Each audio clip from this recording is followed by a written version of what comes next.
Welcome back, my family.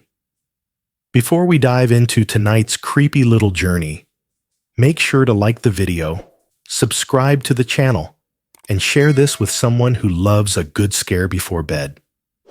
I would love to know where you are watching from and what time it is for you right now. So drop it down in the comments and hype me up a little on YouTube. Now, get comfortable, dim the lights, and let us step into tonight's story. You know that shaky little, "Can somebody please help me?" you sometimes hear on a quiet platform? A lot of you just turned this video on to have some noise in the background. Maybe you are lying in bed with the AC humming and the fridge kicking on and off in the next room. Maybe you are on your couch scrolling, half awake. Or maybe you are actually on a train right now, riding home on one of those late-night runs where the car is almost empty and every cough, every footstep echoes louder than it should. You have heard it before, even if you did not think about it. A platform that is too quiet, a woman's voice that does not quite sound like a scream, more like she is trying not to make a scene. Two shapes standing too close to her. You glance over, you tell yourself it is not your business. You turn the volume up on your phone. The story you are about to hear was sent in by a man who did not turn the volume up. He heard that line on a Chicago train platform after 1 in the morning. He saw the girl in the scarf. He saw the two men in hoodies, and he did what most of you like to think you would do. He paid attention. He stepped a little closer. He tried to decide if he should help. By the end of that night, he was hiding behind a vending machine, listening to a stranger decide whether or not he was worth killing. And the girl who asked for help was no longer looking like a victim. So before we start, just take a second to listen to wherever you are right now. The AC, the heater, the traffic, the wheels on the track. Because after this story, if you ever hear that same soft, shaky, "Can somebody please help me?" on a quiet platform again, you will not go near it so easily. I am not the kind of person anyone makes a movie about. I am 32. I work IT for a small company in the Loop. And most nights, my biggest problem is a crashed report or a server that decided to whine at the wrong time. If you had seen me on the train a year ago, you would have forgotten me as soon as the doors closed. Wrinkled shirt, laptop bag, tired eyes, background noise. I know your channel gets stories where the strange part starts in the first sentence. Mine does not. For a long time, the blue line was just how I got home. I listened to horror stories about trains while I waited on cold platforms and thought they were overdramatic. Haunted cars, faces in the window, something running beside the train in the tunnel. I used to believe the worst thing that could happen to you after midnight on the CTA was a pickpocket or someone throwing up too close. I do not believe that anymore. My shift usually runs past when the city feels awake. 5:30 is when my inbox starts waking up. Somebody cannot log in. A demo broke. A server is making a weird noise. 9 at night is normal. 10 is nothing special. By 11, the building feels hollow, like everyone else left the world and forgot to tell me. The floor outside my office is half dark by then. The cleaning crew rolls their carts down the hallway, vacuum cords dragging like long shadows. Elevator doors open on empty lobbies. When I step outside, the Loop is mostly wind and reflections. A few cabs, a bus sighing at a stop, groups of bar people moving from door to door, loud for half a block and then gone. The entrance to Clark Lake might be the single thing I have seen most in my adult life. Blue sign, metal railings, stairs dropping into fluorescent light that always makes people look a little sick. I tap my Ventricard, wait for the double beep, push through the turnstile. After that, the station is sound more than anything. There is always a scrape of metal somewhere in the tunnels, a train that you can hear before you can see it. Footsteps echo back on themselves off tile and concrete.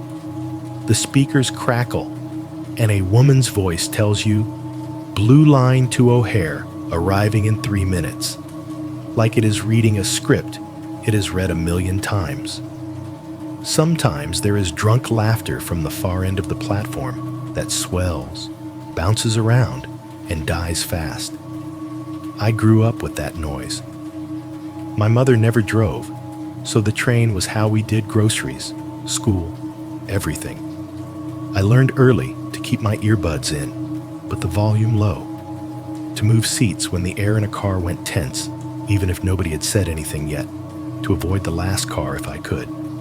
The system felt like a huge, clumsy animal you could live inside if you learned where not to step.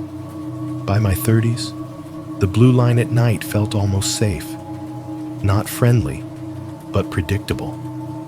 There were patterns. Late trips were full of the same kinds of people. Bar staff with their clothes smelling like grease and beer. Nurses with tired eyes, students pretending to read and failing. Security guards with their badges turned just so. Janitors leaning back with their eyes closed, but their hands still wrapped around their bags. And then there were always 1 or 2 people you did not keep your eyes on for long. A man standing a little too close to the edge of the platform, staring at the tracks instead of the tunnel. A woman pacing the length of the car, lips moving in a conversation only she could hear. A group that did not bunch together, but drifted apart like they were quietly choosing angles. Most nights, nothing happened. That is the part people skip when they tell city stories. The rides blur into each other. Bad lighting, stale air, phone in your hand. Your stop creeping closer. You go up the stairs into whatever weather is waiting, and the station slides out of your head as soon as you see your street. That is probably why I did not think twice the first time I heard someone ask for help. It was months before the night I am really writing about. I was at Washington Station, close to midnight, waiting for the Blue Line home. The platform sat in that no man's land, between busy and empty. A couple near the pillars argued in sharp whispers you did not need to hear to understand. A guy in a reflective vest ate something out of a paper bag, eyes half closed. An older woman sat straight on the bench, with her purse clamped between her hands, like it might try to leave. The trains were running late. The digital sign kept jumping from 4 minutes to 6 and back without explanation. The air felt used and a little too warm. Somewhere down the black throat of the tunnel, water dripped steadily, a metronome nobody had asked for. I was watching the rails and thinking about nothing when a voice slid through the other sounds. "Can somebody please help me?" It was a woman's voice. Not loud, not a scream that cut everything in half. It sounded like someone who wanted help, but did not want everyone to hear her asking for it. I turned without thinking. The word help hits something automatic in you, even when you are tired and your brain is halfway home. She stood a little down the platform, near a column. Hood up, dark hair tucked inside, phone in one hand. A few feet away from her, a man in a heavy coat leaned against the wall, his face turned partly away from me. From where I stood, it could have been a bad date, an argument, or nothing at all. They were close, but not touching. No hands on wrists, no obvious threat. Nobody else reacted. The older woman stared straight ahead. The guy with the paper bag kept eating. The arguing couple did not pause. For a second, I wondered if I had misheard, or if she had been talking into her phone, or if my brain had dropped the word help into whatever she actually said. I watched them a little longer. The man did not lunge at her. She did not back away or turn toward anyone else. The whole scene stayed tight and small, the kind of thing you could ruin by walking into it. I felt that familiar pull between minding my own business and stepping closer to something I did not understand. The speakers crackled above me and made me flinch. Blue line to O'Hare, arriving in 3 minutes. The low rumble of the incoming train started to build in the tunnel, swallowing the smaller sounds of the station. By the time headlights washed along the platform, the woman and the man had drifted farther down, behind another column, out of my line of sight. I stepped into my car with everyone else. I grabbed a pole. I pulled my phone out, because that is what you do when you do not know what else to do. The doors closed. The train lurched forward. Whatever that moment had been stayed underground, with the dripping water and the too warm air. I told myself it was nothing. I folded it into the same drawer as all the other almost incidents that pile up when you ride late trains for years. Another drunk girl arguing with her boyfriend. Another private mess that would sort itself out without a stranger in a wrinkled shirt making it worse. I did not know it was the opening line of something bigger. I did not know that months later, on a different night, on a different platform, I would hear that exact same sentence again, in almost the same thin, shaky voice, and finally understand that the first time had not been an accident at all. There is a specific moment in Chicago when the city changes hands. It is not a time you will find on a schedule, and it does not happen all at once.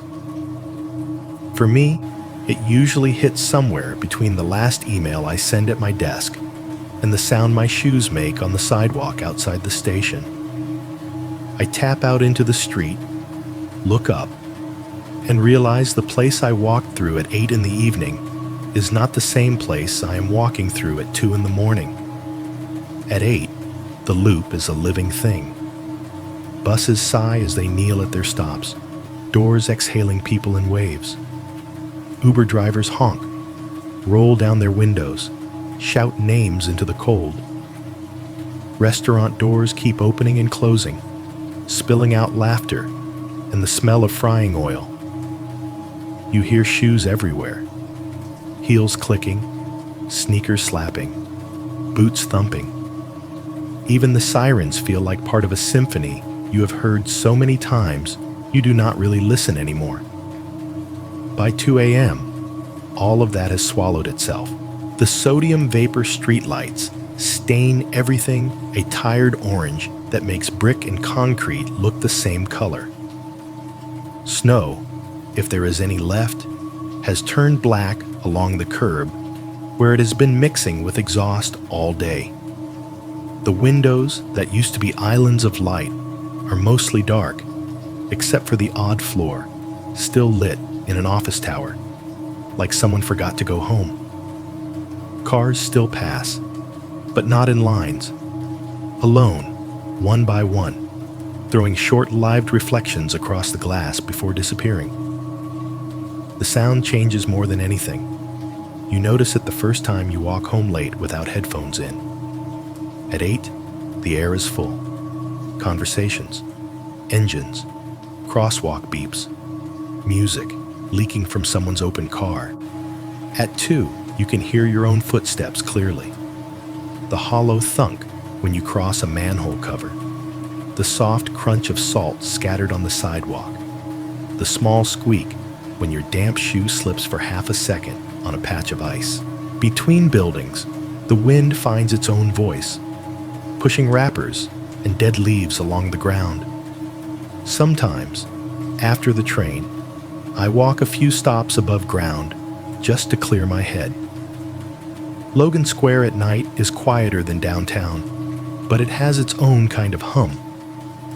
The elevated tracks run like a spine over certain streets, and every so often, a train will rumble over, turning the world into vibration for a breath and then leaving it emptier than before. Houses with front porches sit in neat lines, lights off, curtains drawn. A bar, here and there, leaks yellow light, and a dull roar, like a mouth that is not closed yet. It is in that half-asleep version of the city that little things start to feel wrong. There was a night, maybe a year before everything, when I was waiting at Belmont, standing on the Blue Line platform with my bag on my shoulder and my brain somewhere else. Across the tracks, on the opposite platform, there was only one person, a man in a long coat, hands in his pockets, nothing weird about that on its own. What stuck with me was how he was looking at me. He was not pretending to look past me, or up at the signs, or down at his feet. His face was angled exactly toward where I stood. Not a glare, not a dirty look. Just a steady, flat stare that did not blink as often as it should have. When the first train came for his side, heading in whatever direction he was supposed to go, he did not move. The doors opened, people got on and off. The doors closed, the train left. He stayed exactly where he was. I told myself he might be waiting for someone, a friend late to the station, a girlfriend on the next train, something normal. My train came, and I got on, and out of reflex, I took a seat on the side where I could still see him through the window as we pulled out. When we reached the next station, he was there again. Back on the opposite platform, same distance away, same posture, still looking in my direction. Like the tracks between us did not matter. It happened a third time before our lines separated and I lost sight of him. He never followed me out of a station. He never approached me. I never saw his face close enough to describe it well. If I had told anyone at the time, they would have shrugged and said, "City's full of weirdos, man." And they would have been right. Nothing happened. I got home. My fridge hummed the way it always does. My heater clanked 3 times before settling into a low, comforting roar. I slept. There was another night when I was alone at the far end of a platform, leaning over just enough to see the lights in the tunnel. The air down there always smells slightly damp, even in winter, like concrete that never fully dried. I was staring into the dark, trying to guess when the next train would appear before the sign told me, when I heard someone crying. It was quiet crying, the kind you hear when someone is trying not to be heard, a soft, hiccuping sound from somewhere down in the tunnel, far enough away that it did not sound like it was on the platform with me. I leaned a little farther over, fingers curled around the cold metal of the railing. There was nothing to see, just the twin lines of track disappearing into black and a plastic grocery bag wedged against a cross tie, fluttering every now and then when a breeze pushed through. The crying continued for a few seconds more and then stopped all at once, like somebody had hit mute. The sign above me flipped from 3 minutes to 2 minutes, and a moment later, I felt the first faint vibration in the concrete under my shoes. When the train roared past, that bag lifted and spun in the wind of it, briefly looking like something struggling in the dark before dropping back into place. You learn to file things away. Weird noise in tunnel, probably echo. Guy staring too long on opposite platform, probably high. The city gives you so many chances to be creeped out. that if you reacted fully to each one, you would never make it to work. There was, of course, the drunk man. Every regular train rider has one of those stories. Mine was at Jackson. It was late, maybe 1 in the morning, on a weeknight, the kind of hour when the people left awake either have jobs that demand it or lives that are falling apart. I was sitting near the middle of the car, hands folded over my bag, when he stumbled on. White guy, 40s, red-cheeked, coat half-buttoned. He grabbed the pole across from me, swayed, lifted his head, and locked onto me like I was the only thing in the car worth focusing on. He lurched over, sat down way too close, and leaned in with that sweet, rotting smell that only comes from mixing cheap liquor and old breath. "You got any cash, man?" he asked. Not aggressive, not begging exactly, just entitled. I told him no. That was true for once. I mostly live on plastic. He stared at me for a long beat, as if deciding whether he believed me. His eyes were glassy, but not empty. There was a little line between his eyebrows, like something behind his forehead hurt. He opened his mouth like he was going to say something else, then closed it again. His gaze slid down to my bag for a moment, back up to my face, and lingered there just a little too long. Then he stood up without a word and moved 3 seats down, where he dropped into place and stared at the opposite wall like he had never seen it before. He got off 2 stops later. Nothing happened. I got home. The fridge hummed. The heater clanked. I slept. I have friends, if you are wondering. They just do not see much of my nights. Most of them are settled into normal schedules, 9 to 5s that really end somewhere near 5. We meet up on weekends sometimes, or early evenings, at bars in Logan or Wicker Park. We drink beer under warm yellow lights and talk about office politics and rent and whatever show everyone pretends not to be watching. When the night ends for them, they pile into ride shares or walk a few blocks to their condos.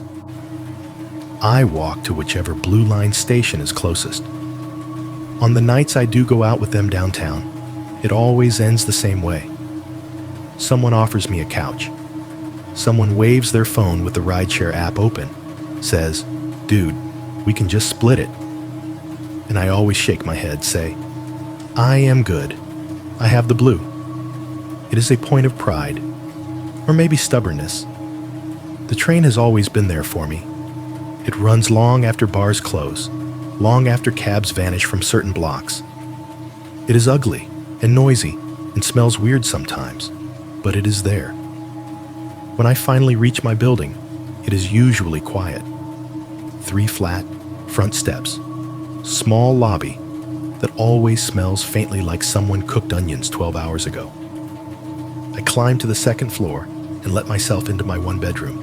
It is as ordinary as you are probably picturing. Thrift store couch, coffee table with a permanent ring from a beer bottle I never wiped up properly, TV that is a little too big for the room. The kitchen is just a strip of counter and cabinets, with the old white fridge humming like it is praying not to be replaced.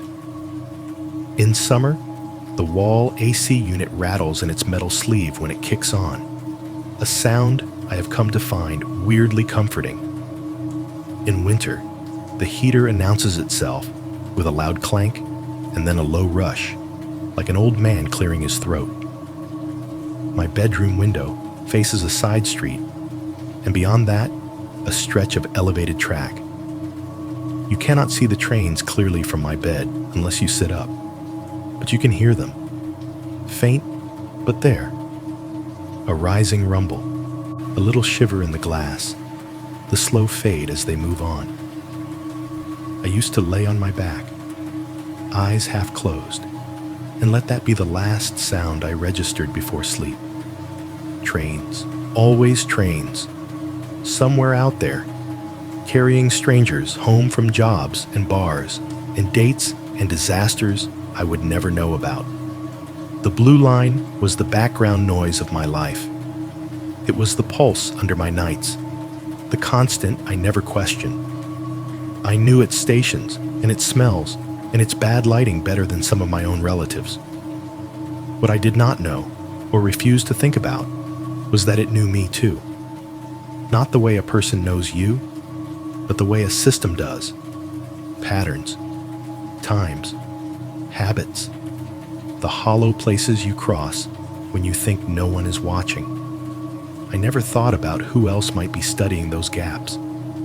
I never thought the thing I should have been afraid of was not a ghost in a car or a shadow in a tunnel, but ordinary people who had learned how to live in the empty spaces the trains leave behind. The blue line was the background noise of my life. I never thought it was listening back. The first time I really heard it, I almost missed it completely.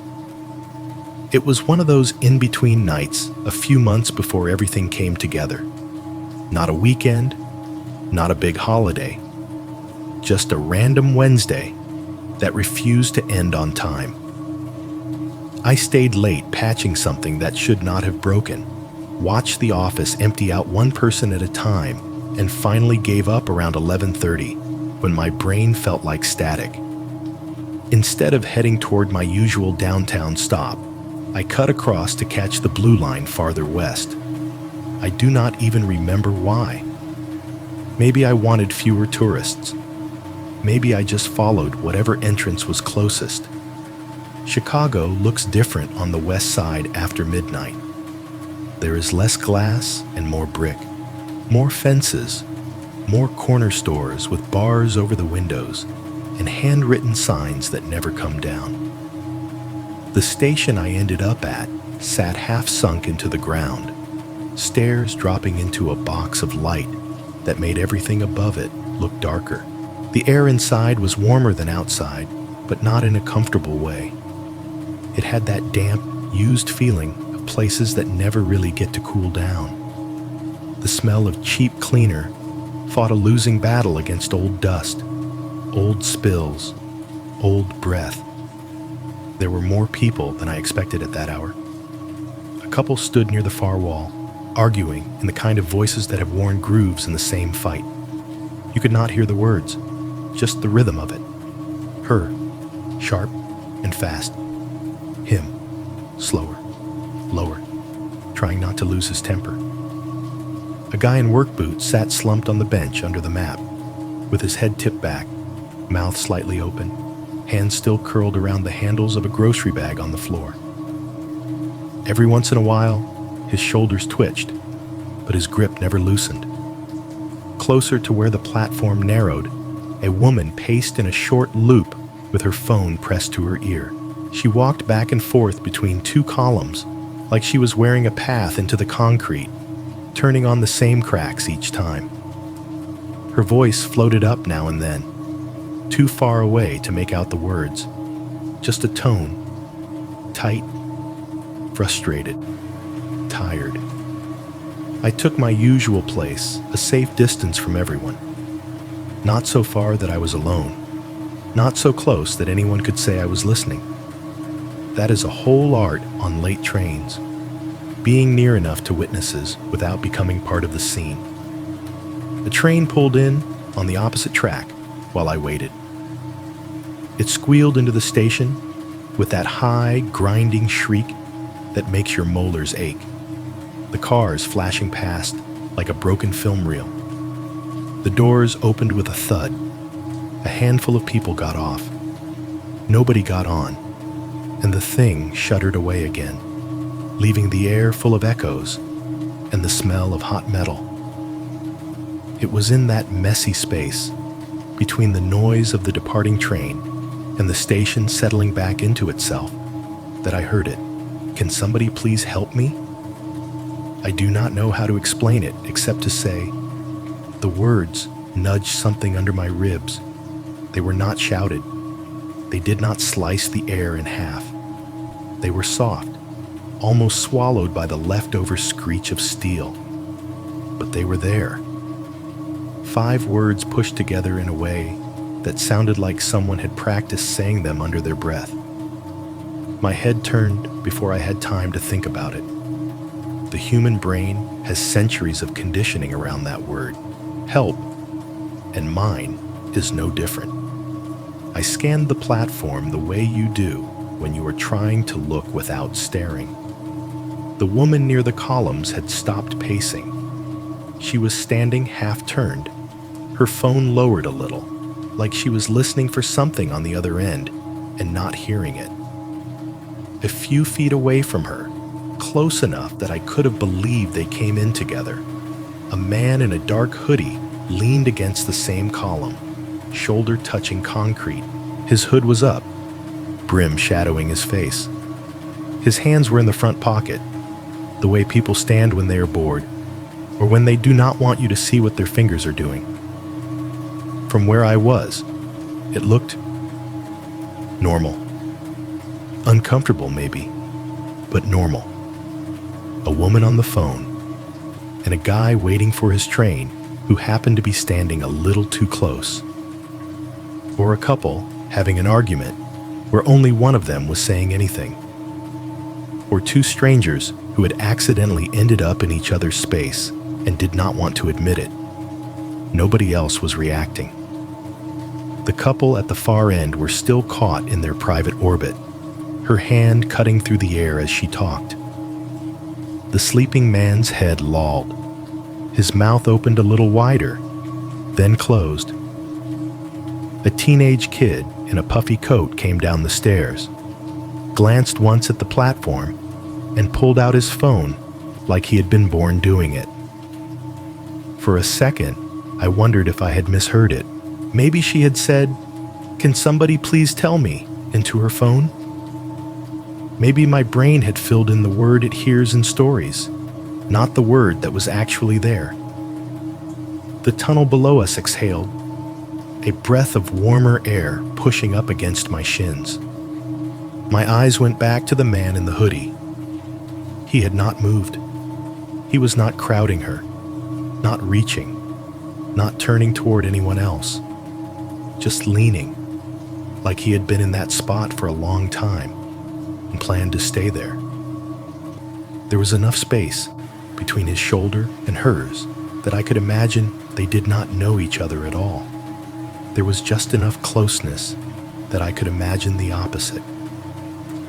It takes a lot to make a person intervene in something that looks domestic. That is the ugly truth. We have all seen those videos where people step in, and half the time it turns into everyone's worst day. You do not know what you are walking into. You do not know who will blame you if it goes wrong. It is easier to tell yourself it is not your business than it is to walk over and say, "Is everything okay here?" So I did what almost everyone reading this would have done. I watched for a few heartbeats longer, waiting for something unmistakable. A raised hand, a grabbed wrist, a shove, a repeat of that sentence in a tone that could not be mistaken for anything else. None of that happened. The woman lifted her phone back to her ear. The man shifted his weight against the column. The sign above us jumped from 4 minutes to 3 minutes. Somewhere down the line, another train wailed in or out, its cry rolling toward us and flattening every smaller sound in its path. The moment folded up on itself. I turned away, because you cannot stand there staring forever without becoming the weird one in someone else's story. In the version of that night, I like to tell myself she really was just talking into her phone, voice shaking from some conversation that had nothing to do with the man beside her. Or maybe she and the guy were arguing about heading home, and help had been metaphorical. Help me understand. Help me deal with this. It makes me feel better to arrange it that way in my head. In the version I cannot stop thinking about now, Those 5 words were not meant for whoever was on the other end of that call at all. They were meant for the room, for anyone paying close enough attention to hear them under the train noise, for someone like me. I did not move. I did not ask. I let the screech of the next train swallow the question whole. And when the car doors opened, I stepped inside and let them close behind me like they always do. From where I sit now, at my kitchen table, with the fridge humming and the heater knocking every few minutes, that night feels less like a random blip and more like a rehearsal. I replay the angle of her shoulders, the distance between them, the way the man in the hoodie did not seem surprised by her saying the word help out loud where others could hear. I tell myself that it was just a coincidence. I tell myself there are a million women in this city who have asked for help in 1,000 different ways on 1,000 different platforms, and that I happened to be there for one of them that did not matter. Because the alternative is worse. The alternative is that those 5 words have been practiced, shaped, tested in echoing tunnels for months, that there are people who have spent a long time perfecting exactly how loud to say them, exactly when to drop them between the sounds of leaving trains, exactly how to stand so that anybody looking over will see something just ambiguous enough to make them hesitate. The night everything happened to me did not come out of nowhere. It did not fall out of a clear sky and into my life for no reason.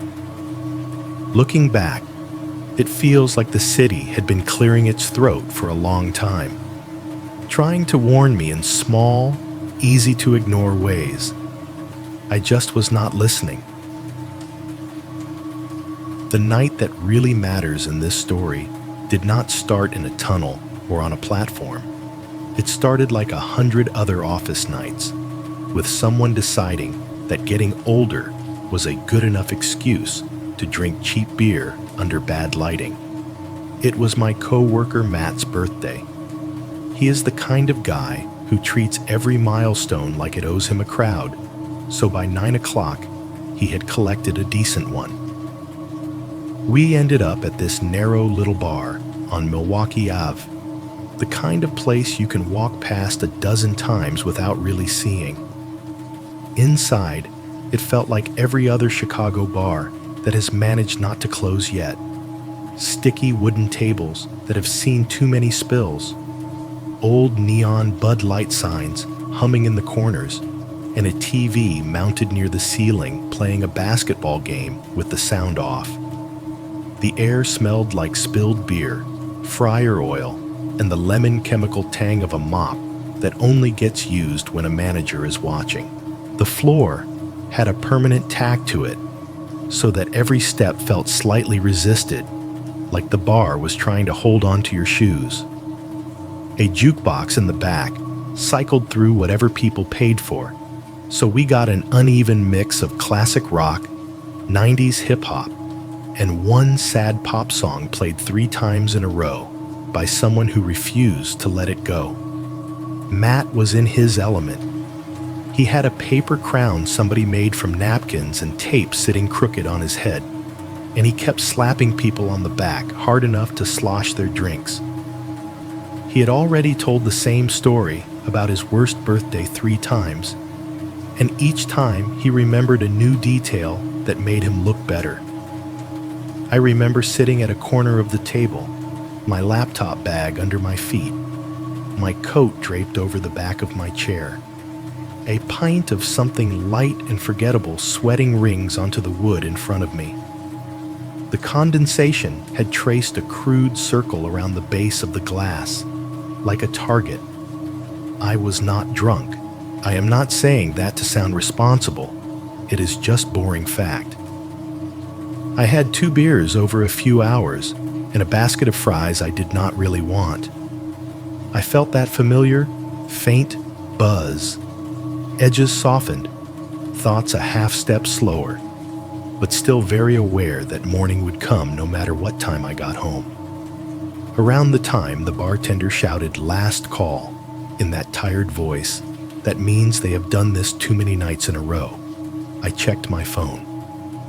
The screen lit my hand in the dim light, the numbers too bright. 1:15 a.m. For anyone who does not live their life by train schedules, that is the hour when your choices start to shrink. Miss the next blue line, and you are standing on cold concrete for longer than you want to think about. "Dude, just crash at my place," Matt said, leaning his chair back dangerously far. "We got the futon. I will even let you have the good blanket." "You can ride with us," another coworker added, waving her phone with the rideshare app already open. "It is like 10 minutes. I am literally going the same direction." It was a perfectly reasonable offer. My brain did the math. Warm car, short ride, bed. No stairs, no platforms, no waiting. Then it did the other math I have used to justify countless stupid decisions. I have done this ride 1,000 times. It is just one more late train. Just another night. "I am good," I heard myself say. I finished what was left in my glass, a lukewarm mouthful that tasted like the inside of the bar smelled. "I have the blue," Matt snorted. "You and that damn train, man. One of these days, it is not going to love you back." Everyone laughed. I laughed too, because that is what you do when someone says something that is more right than they know. If I had taken that Uber, I would not be writing this. Or maybe I would be writing something shorter. A comment on somebody else's story about a weird train ride I never took. Maybe someone else would be filling your screen right now, trying to explain why a single sentence on a platform will not stop echoing in their head. That is the only part that really scares me more than my own story. That the roles are just interchangeable. I stepped into this by choice. Somebody else could have just as easily stepped into it instead. Leaving the bar was like stepping out of a mouth that had just exhaled. The air on Milwaukee was colder than I expected. It pushed down the street in long, steady gusts that went straight through my coat and shoved at the back of my legs. The door thumped shut behind me and muffled the laughter inside, leaving it to leak out through the walls as a dull, distant murmur. Most of the windows along the block were dark. A laundromat sat lit up like an aquarium, rows of empty washers blinking their little green eyes in the silence. A late-night taco place on the corner still had its neon sign buzzing, the O in tacos flickering on and off like it could not decide if it was part of the word. Two kids in puff jackets stood outside it, sharing something from a greasy paper bag, their breath puffing white in the air. My shoes made that familiar, hollow sound on the cracked sidewalk, a rhythm I barely heard most nights. Tonight it sounded a little louder. There were small islands of ice where melted snow had refrozen, and my soles squeaked faintly when I hit them just wrong. Trash skated along the curb in jerks and swirls driven by the wind. Plastic cups, receipts, a flattened cardboard box that kept trying to stand up and kept failing. A car rolled past, bass thumping so deep it felt like it shook the cold itself. The windows were up, silhouettes vague behind the glass, faces lit blue by whatever was on their screens. The sound washed over me and then was gone, leaving the street larger and emptier in the wake of it.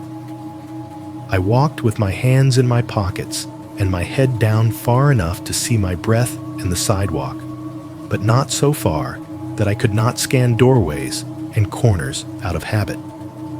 I passed a narrow alley that smelled like wet garbage and exhaust and did not look down it. A bus hissed to a stop at the far end of the block, let one person off, and pulled away again, with an exhausted grumble. The city felt like it was holding itself in, waiting for something. Maybe it was just the hour. Maybe it was just me, wound a little too tight by sugar and grease and the ghosts of stories I had listened to on this same walk before. True horror, people call them. I had always liked the way that sounded when I had my headphones in. Safe on my couch. The worst thing in the room, the buzzing fridge. The entrance to the station I was aiming for sat on the corner, like an open wound in the sidewalk. Metal railings, concrete stairs, dropping into a glow of fluorescent light that made the world under the surface look greener than it should have. The sign with the blue line logo flickered once and steadied as I approached. I was maybe 20-30 feet away when I saw it. At first, it was just a strip of color against all the dull tones of winter. Brick, concrete, dirty snow, black coats. A length of red, moving with a body attached to it. A scarf. It swung out briefly as its owner turned to take the stairs a little too fast, then snapped back against the curve of a dark coat as she disappeared below street level. It meant nothing in the moment. Just a flash of color on a cold night. A stranger going where I was going. One of hundreds, thousands, who used the same stairs every day. I did not speed up to catch her. I did not slow down to avoid her. I just registered it the way you register the color of a traffic light without thinking about it. A red scarf, vanishing into the throat of the city. If you took that frame and froze it, a man on a cracked sidewalk, a staircase leading down, a swatch of red disappearing around the bend, you would not know anything was wrong. You would not be able to tell that this was the first time our paths crossed, or that there was anything to be afraid of in that small moment. At the time, it was nothing. In hindsight, it was the first glimpse of the woman I have not stopped seeing since. Going down into the station always feels a little like being swallowed. The sound from the street gets thinner with each step until it is just a memory at your back, replaced by the hollow echo of your own footsteps on tile. That night, the stairs rang under my shoes like I was the only thing moving. I tapped my Ventra at the turnstile, waited for the double beep, pushed through. The air on the other side was warmer, but it had that breathless, recycled feeling that makes you want to take shallow breaths. The light was that particular shade of fluorescent that does not exist anywhere outside transit systems and hospital hallways. Everything under it looked a little sick, dirtier, flatter, more tired. My footsteps echoed down the short hallway toward the platform. You can always tell how crowded it is before you see it. If it is busy, the sound hits you first. Voices overlapping, rolling luggage, the slam of doors. That night, the sound was thin. I heard one distant cough, the whine of a ventilation fan somewhere behind a metal grate. And above all that, the faint squeal of a train deep in the tunnel, a ghost of motion that was not ours yet. The platform opened up in front of me in a long strip of gray. It was not entirely empty, but I could count the bodies without taking my hands out of my pockets. A man sat with his back against the far wall, legs stretched out, head tipped sideways so that his cheek was pressed to the tile. His jacket was zipped up to his throat, hat pulled low. He was either asleep or very good at pretending. His chest rose and fell, just enough to keep him from looking dead. On the opposite side, near one of the blue columns, a kid perched on a bench with a skateboard propped against his shin. Hood up, earbuds in, chin tucked down toward his phone. One foot bounced in time with whatever he was listening to. heel thumping a soft, steady beat against the concrete. He might as well have been on another planet. And then there was her. She sat on the bench, not directly under the black half-sphere of a camera housing, but close enough that it might catch her in the corner of its frame. Long, dark coat, buttoned all the way. The red scarf I had seen from the street was wrapped neatly around her neck, the loose end tucked under itself like she did not want it getting in the way. Her ankles were crossed. Her knees pointed slightly inward, toes angled toward each other in a posture that read as closed, small. Her hair was dark too, what I could see of it. Most of it was tucked down into the scarf and the collar of her coat. She had one of those small crossbody bags strapped from shoulder to hip, her hand resting over it in a grip that said she had ridden the train enough to know better than to let it dangle. There was something careful about the way she sat there, not quite relaxed, not poised to run, but braced, like someone waiting at the doctor's office for test results they already suspect will be bad. A few feet off to her right, leaning near another column, stood two men in black hoodies.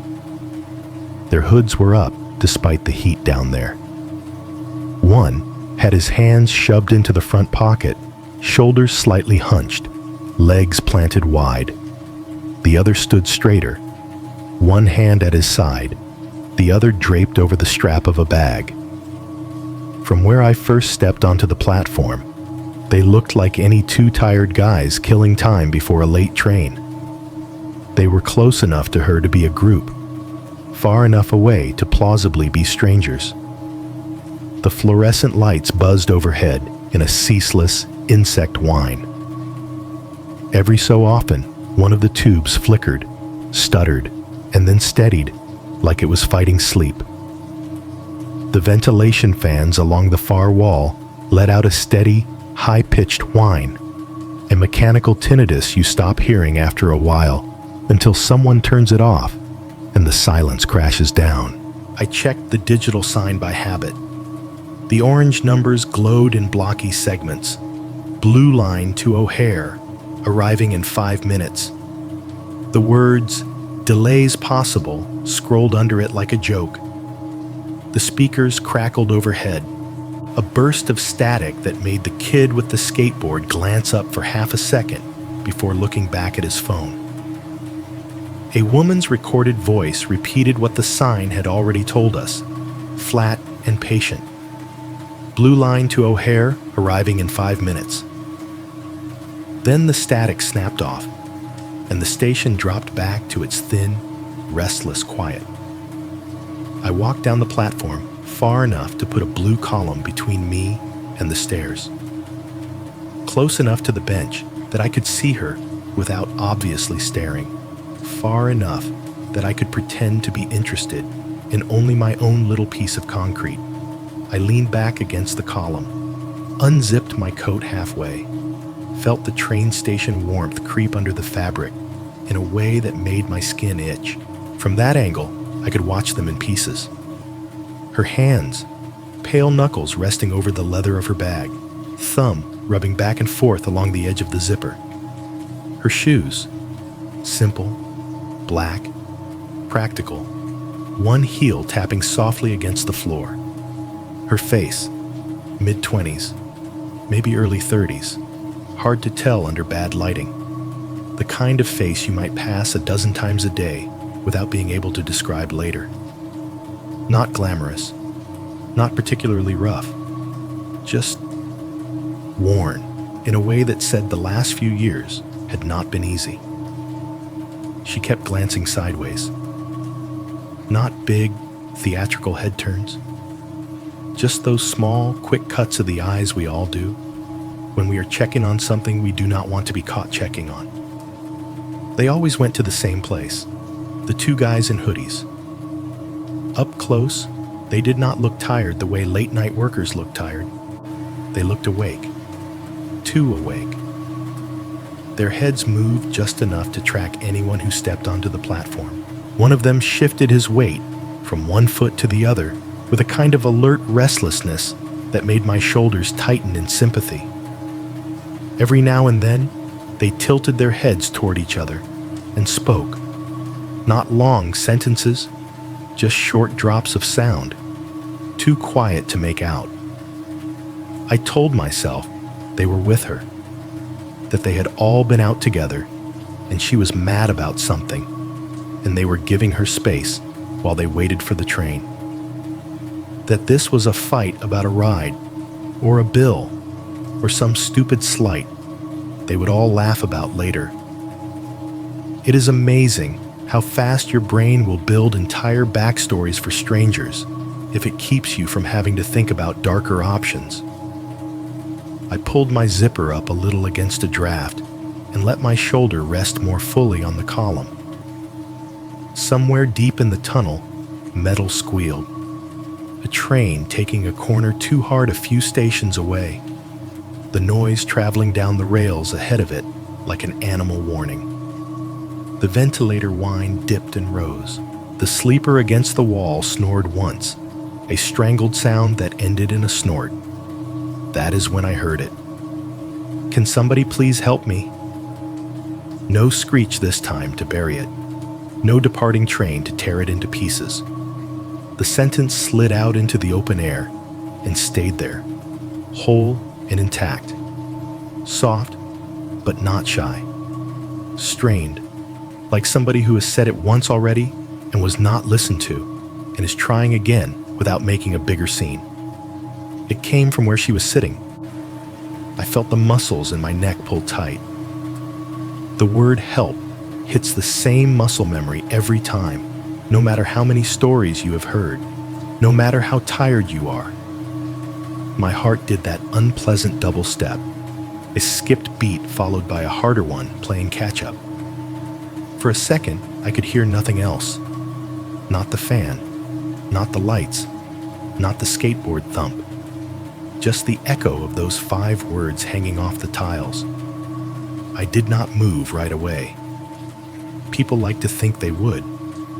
That they would step forward, say something, do something, put themselves between danger and whatever fragile thing is asking for rescue. The truth is, most of us hesitate first. Our eyes go out and collect more data. Our brains run down the list of excuses as fast as they can. I looked around. The kid with the skateboard did not lift his head. His hood was up. His eyes were on his phone. His mouth was moving just enough to say the lyrics to whatever song he was listening to. His board still tapped out that steady beat, unchanged. He might as well have been underwater. The man sleeping against the wall stayed folded in on himself, mouth open, a thin line of drool silver against his beard in the harsh light. If he had heard anything, it had not made it into whatever dream his brain had retreated to. The 2 men in hoodies did not react at all. No twitch of the head, no glance toward her, no step in or out. They stood in the same loose stances, hands where they had been. Bodies arranged the way you stand when you are waiting for something you already know is coming. That, more than the words themselves, made something cold and mean uncoil in my gut. If a stranger near you asks for help in a public place, you look. Even if you are not going to do anything, you look. There is a reflexive flick of the eyes, a movement toward or away. You cannot help it. Their total stillness read less like ignorance and more like rehearsal. Then she looked at me. Not a long look. Not some dramatic, tearful gaze where you can see your whole life reflected in someone else's pupils. It was a slice of connection. Half a second, maybe less. Her eyes came up from her hands, scanned the platform, and caught on me where I leaned against the blue column, trying very hard to seem invisible. In that sliver of time, I thought I saw a lot. Fear, yes, but not the chaotic flailing kind. Something more controlled, a tightness at the corners of her mouth. The way her shoulders did not quite shake, even though her voice had. A calculation, almost, like she was checking to see how far away I was, how tall I was, how fast I might move. Her gaze hooked into me just long enough to make it personal. Then someone coughed. The vent whined. A draft moved down the platform and lifted the end of her red scarf like a tongue. She dropped her eyes back to her bag. The moment closed, but it did not go away. I stood there with my shoulder pressed to the column, my coat half open, my heart beating too hard, and realized I had finally heard the sentence clearly, in full. Not buried, not misheard, not softened by distance. Can somebody please help me? The first time, months ago, I had convinced myself I might have imagined it. This time, there was no room for that. The words were real. Her voice was real. The way the two men beside her did not flinch was real. The only thing still uncertain was what, exactly, she wanted someone like me to do about it. I want to make something clear before I tell you what I did next. I am not a fighter. I am not a cop or security or some ex-military guy with a hero complex. I am an IT person who spends most of his day in front of a monitor and gets nervous when someone raises their voice in a meeting. I hate confrontation. I avoid it so much that I have eaten wrong orders rather than tell a server they brought me the wrong thing.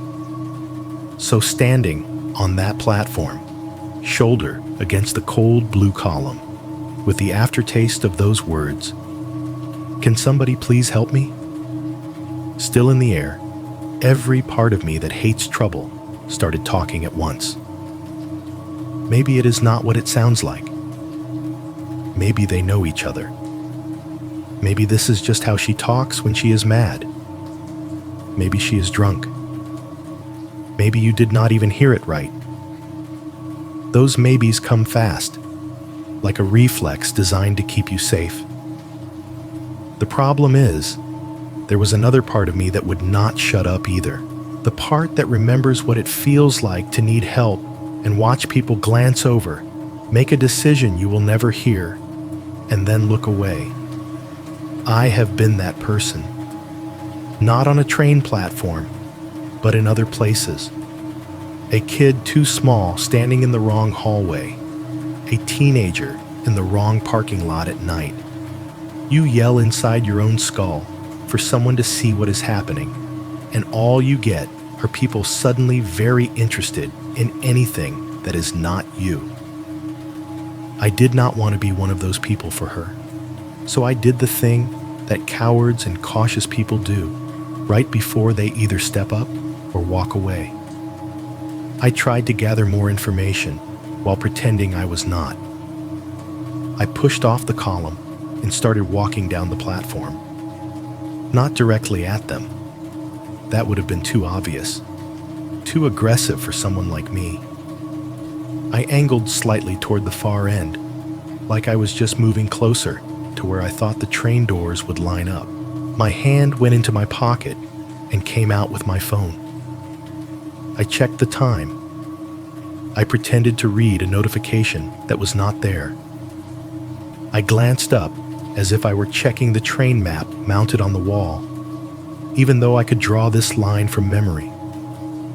The woman was closer now. Her head was tilted down so that the fluorescent light caught the top of her hair and the bridge of her nose, leaving her eyes in shadow.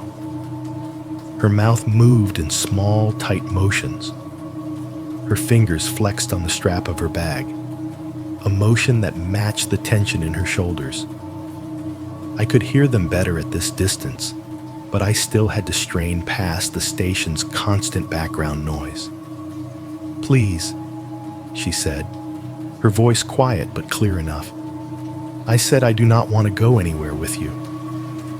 There was a tremor in it, but it was not the wild shake of drunkenness. It was the controlled, held-in kind. The kind you get when you are trying not to cry or scream, or give anyone the satisfaction of seeing how frightened you actually are. One of the hoodies answered, his voice low, aimed more at her than the room. "Relax. We are just talking." Just talking. Two of the most useless words in situations like this. People say it right before things stop being just anything. The other hoodie shifted behind her. That was the thing that struck me. Behind. Not beside. Not in front. One close enough that she could feel his presence at her shoulder, and one a half step farther back, creating a shape that made my skin crawl the longer I looked at it. They did not touch her, but they did not need to. The geometry did the work. I slowed my walk, letting my footfalls get quieter. I ended up near another column, this one with a map I pretended to study. It was an old one, still showing a reroute that had been fixed months ago. I stared at it like the printed lines held some revelation. In the corner of my vision, I watched the three of them. I thought about what I could actually do. Walk up and ask her directly, loud enough for the camera above us to hear, "Miss, are these men bothering you?" That was one option. It was also the kind of move that might turn every pair of eyes toward me and snap whatever thin line was holding things in place. I could call 911 right there, turn my back to them, try to talk quietly into the little black square of my phone while I described a scene that could still technically be brushed off as nothing. "She said help," I could say. "They are standing too close." I could almost hear the dispatcher's voice in my head. "Are they touching her, sir? Are weapons visible, sir? Has a crime occurred yet, sir?" I could do nothing. Wait for the train. Get on. Tell myself I misread the whole thing. My heart was doing this uneven, offbeat thing in my chest. My palms were slick. The platform suddenly felt too open and too small at the same time, like every camera and column and bench was part of a diagram I did not understand. Somewhere down the line, on the other set of tracks, a train announced itself long before we saw it. The first sign was the vibration through the soles of my shoes, the faint tremor in the concrete.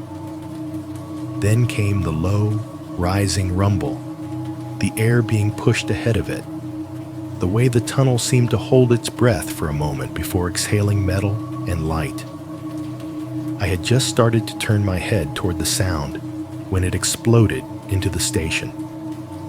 A train on the opposite side roared in, all at once, in that way they do when you do not realize how close they are until they are on top of you. Wind slammed across the platform, pushing at my coat, grabbing at the ends of her scarf. Papers fluttered up and spun. The noise was a deafening metallic shriek that drowned every smaller sound. Voices, breathing, even the hum of the lights. For a few seconds, the world shrank to motion and noise.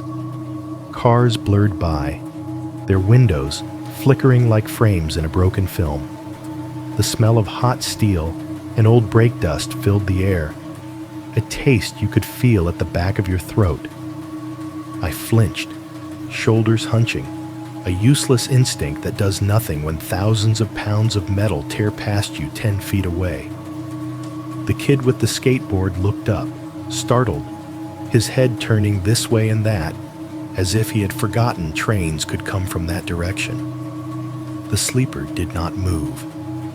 His head rolled slightly against the wall, that was all. When the train finally screamed itself to a stop, the echo of it clung to the tile and concrete. The doors thudded open. A handful of people stepped off, heads down, hoods up, each immediately scanning for stairs or signs without taking in the people already on the platform. A couple got on. The doors shut again with a hollow smack, and the monster of it dragged itself back into the tunnel, leaving behind the sucking hush that always follows. In the momentary stillness after it left, the three of them were different. People do not rearrange themselves that much in just a few seconds unless they have practice. One of the hoodies now stood closer to the edge of the platform, not quite at the yellow line, but near enough that one more step would put his toes over it. He had angled his body slightly sideways, as if he were half watching the tunnel and half blocking anyone from getting a clean line past him. The other had shifted a half step behind her. Not directly at her back, but close enough that if she stood up and tried to move in almost any direction except toward the stairs, she would brush against him. It was a formation, whether they knew that consciously or not. Something that narrowed her options without any obvious contact. She sat where she had been, but her posture had changed too. Her shoulders were a fraction tighter. Her head tilted just enough that she could see them both without having to fully turn.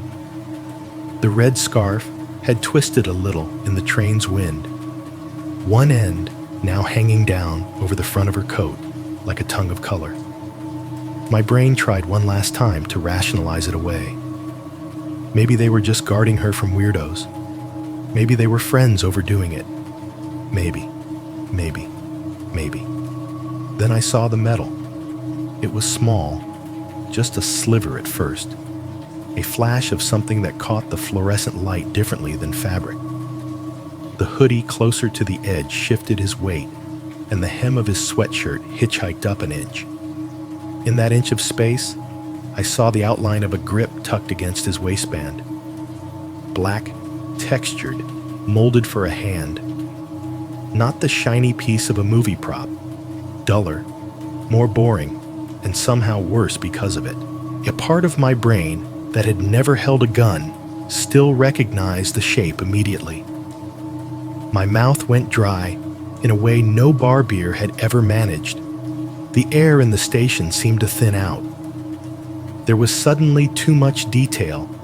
Every crack in the platform, the tiny oil stain by my shoe, the way the blue paint on the column near me was chipped in a perfect half moon, where someone had knocked it with something hard. At the exact moment my eyes locked onto the gun grip, one of the men lifted his head and looked straight at me. It was not a glare. It was not a threat, not in the way people think of threats. His face was expressionless, hood framing a pale oval with nothing much written on it at all. His eyes did not widen in surprise or narrow in anger. They just settled on me, the way you would look at a line item in a spreadsheet you had just noticed. Something to be evaluated, a factor to be weighed. For a heartbeat, we stayed there, him at the edge of the platform with a piece of metal at his waist, me a few yards away, holding my phone in a hand that had forgotten how to move. Her in between us, shoulders tight, scarf red, eyes down. That was the moment when the weight of doing nothing stopped being theoretical and started to feel dangerously, crushingly real. There's a difference between feeling unsafe and knowing, in a clean, sharp way, that something in front of you can kill you. Before I saw the gun, everything on that platform lived in a fog of possibilities. Maybe this, maybe that, maybe nothing. Once that sliver of metal caught the light, the fog burned off. The world collapsed into fewer options. My body got the message before my thoughts did.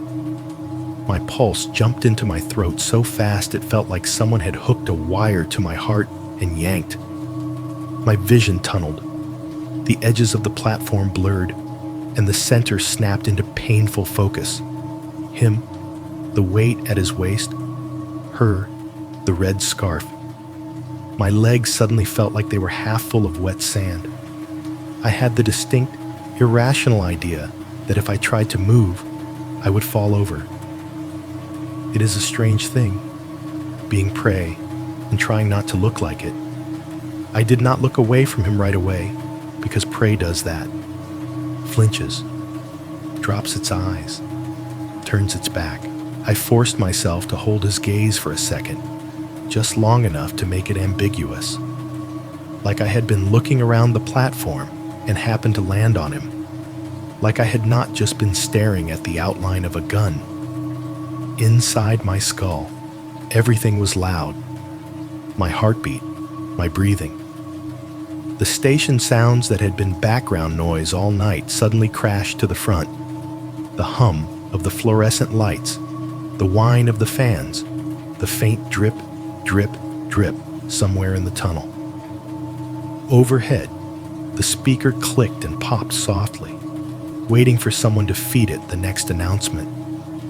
Every instinct in me screamed to run, to turn, bolt up the stairs, and not stop until my lungs burned and there was brick between me and that grip of molded plastic. But another part, the still functioning part, understood the math. If I confronted them, I died. If I walked away too fast, they knew I saw. If they knew I saw, I might still die, just in a stairwell instead of on the platform. So I did something that felt impossible in that moment. I made myself act bored. I dropped my gaze, not sharply, not like I was breaking, just down. I let my shoulders roll back against the tension like I was stretching out a work-stiff spine. My mouth opened in a forced yawn that almost made me gag from how dry my throat was. I shifted my weight off the foot closest to them and started a slow, unhurried drift back toward the center of the platform, toward the stairs. My legs did not want to move, but I bullied them into it. Heel, toe, heel, toe. Don't rush. Don't run. Don't let the fear show in the way your elbows swing. The woman looked at me again as I passed through that invisible line where strangers become each other's business. Up close, her eyes were darker than I had thought. They flicked from my face to the gap between me and the men, and back again. Her mouth was slightly open, like she was about to say something, and then decided against it at the last second. Her fingers tightened on the strap of her bag until her knuckles paled. I wanted her to say something, anything that would make this clean. Call the police. They have a gun.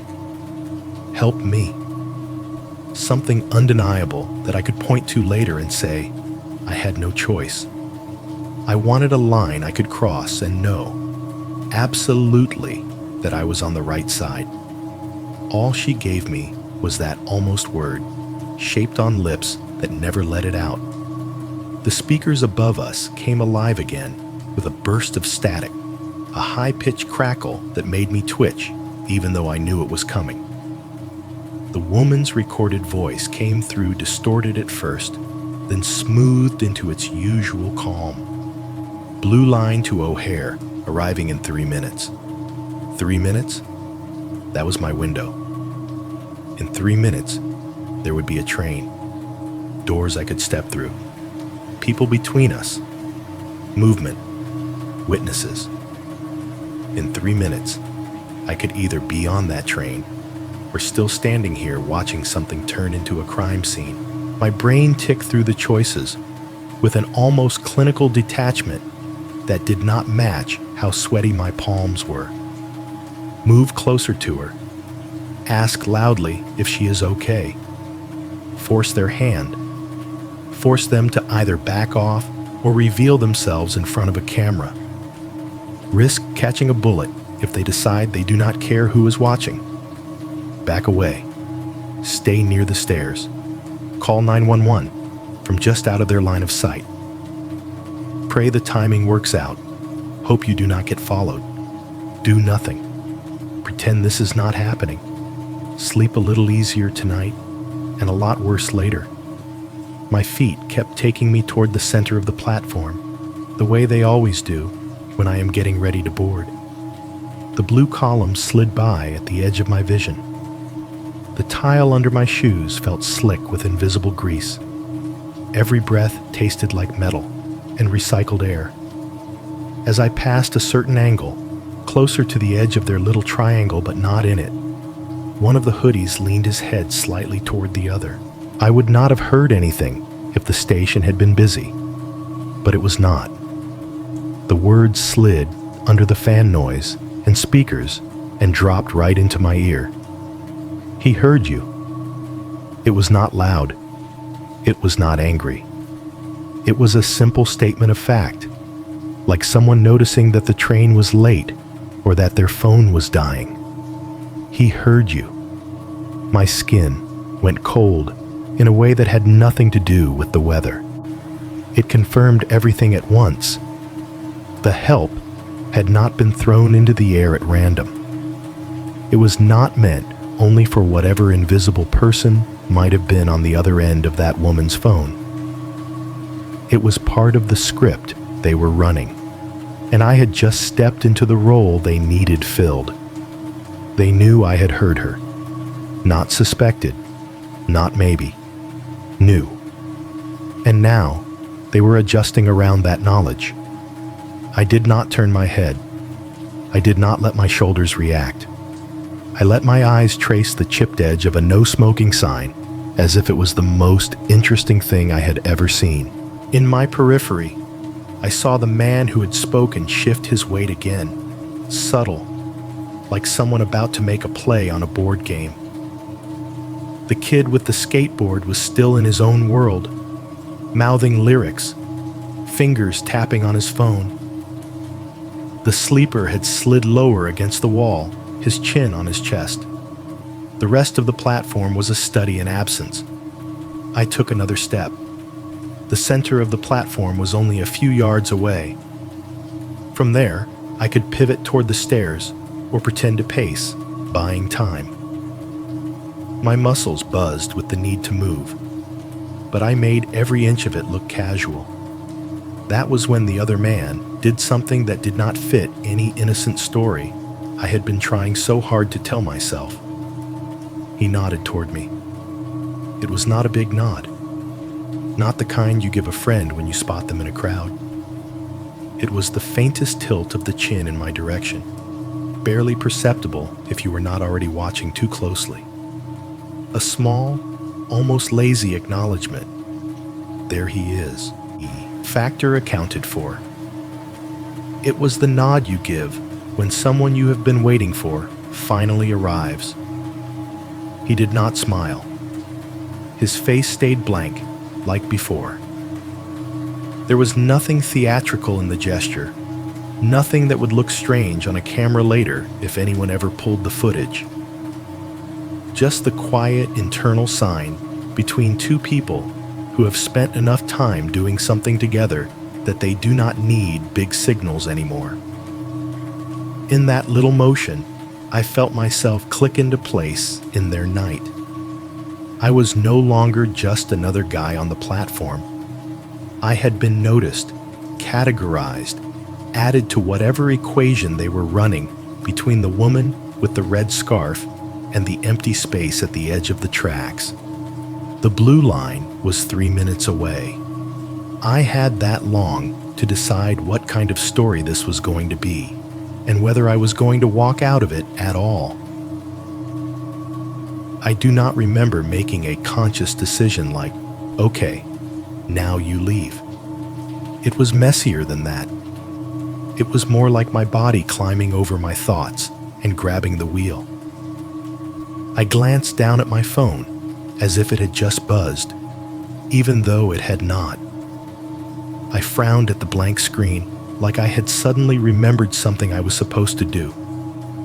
It was a small performance for an audience of 3, but it felt like the most important act of my life. Then I turned and headed toward the stairs. Not a run, not a panic sprint. A brisk, annoyed walk. like I was late for a transfer or sick of waiting for a delayed train. The kind of walk nobody questions on a platform, because everyone is always a little angry at transit anyway. The moment I stepped away from them, every sound in the station got turned up.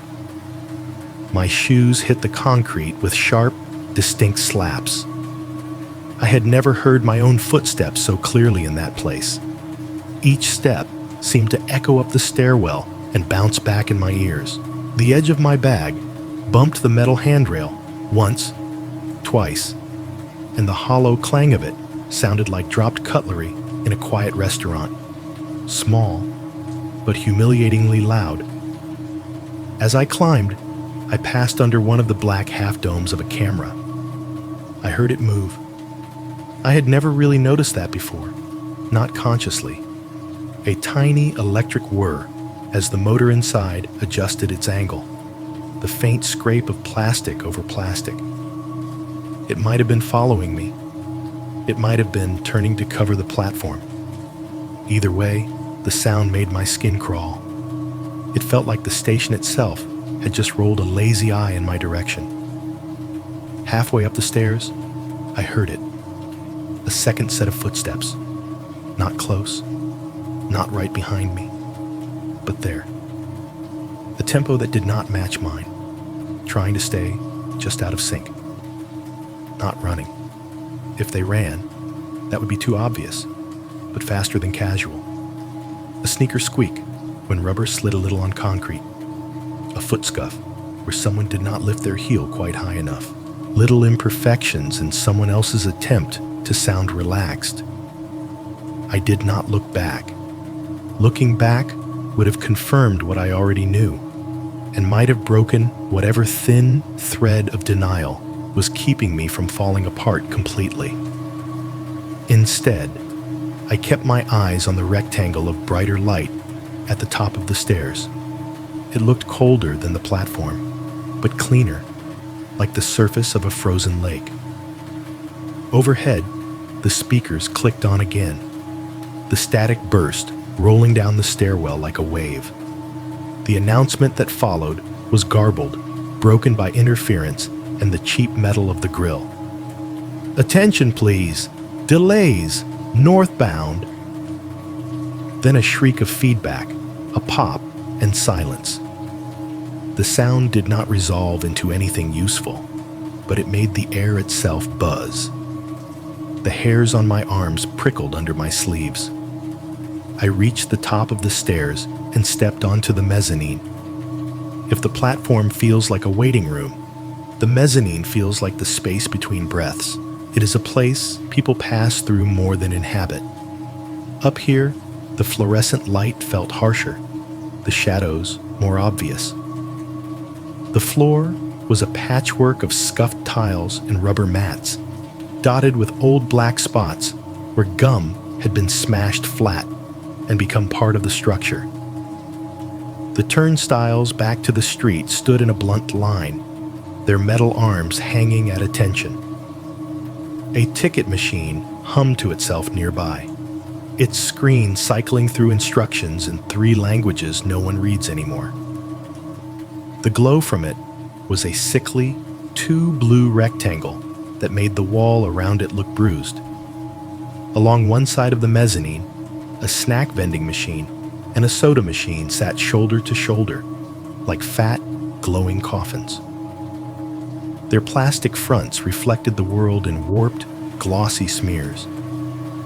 The soda machine's light flickered occasionally, dimming and flaring in a tired rhythm, bathing the snacks beside it in a heartbeat of pale, artificial daylight. The smell up here was different than on the platform. Less train, more human maintenance. Old mop water, a mix of industrial cleaner and whatever it never quite washed away, lingered in the air. Under that was the colder scent of the metal turnstiles, like coins and old keys. There was no one else visible. No guard leaning in the booth window. No late commuter fighting with the ticket machine. No janitor, no cop, no stray kid pretending not to be lost. Just me. my footsteps, and the steady drone of the building. I moved without deciding, angling toward the vending machines.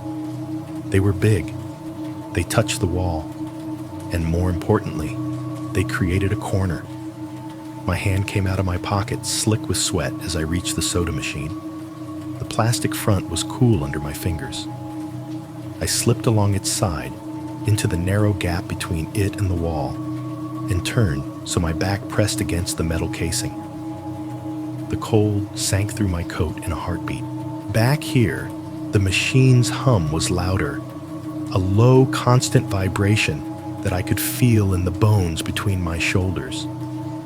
The smell of dust and sugar lived in that little space, a dry sweetness with something burnt under it from all the years the compressor had been fighting to keep cheap drinks cold. I tried to breathe quietly, in through my nose, out through my mouth. My body wanted to suck in air in big, ragged gulps, but I forced each breath to be slow, pinched.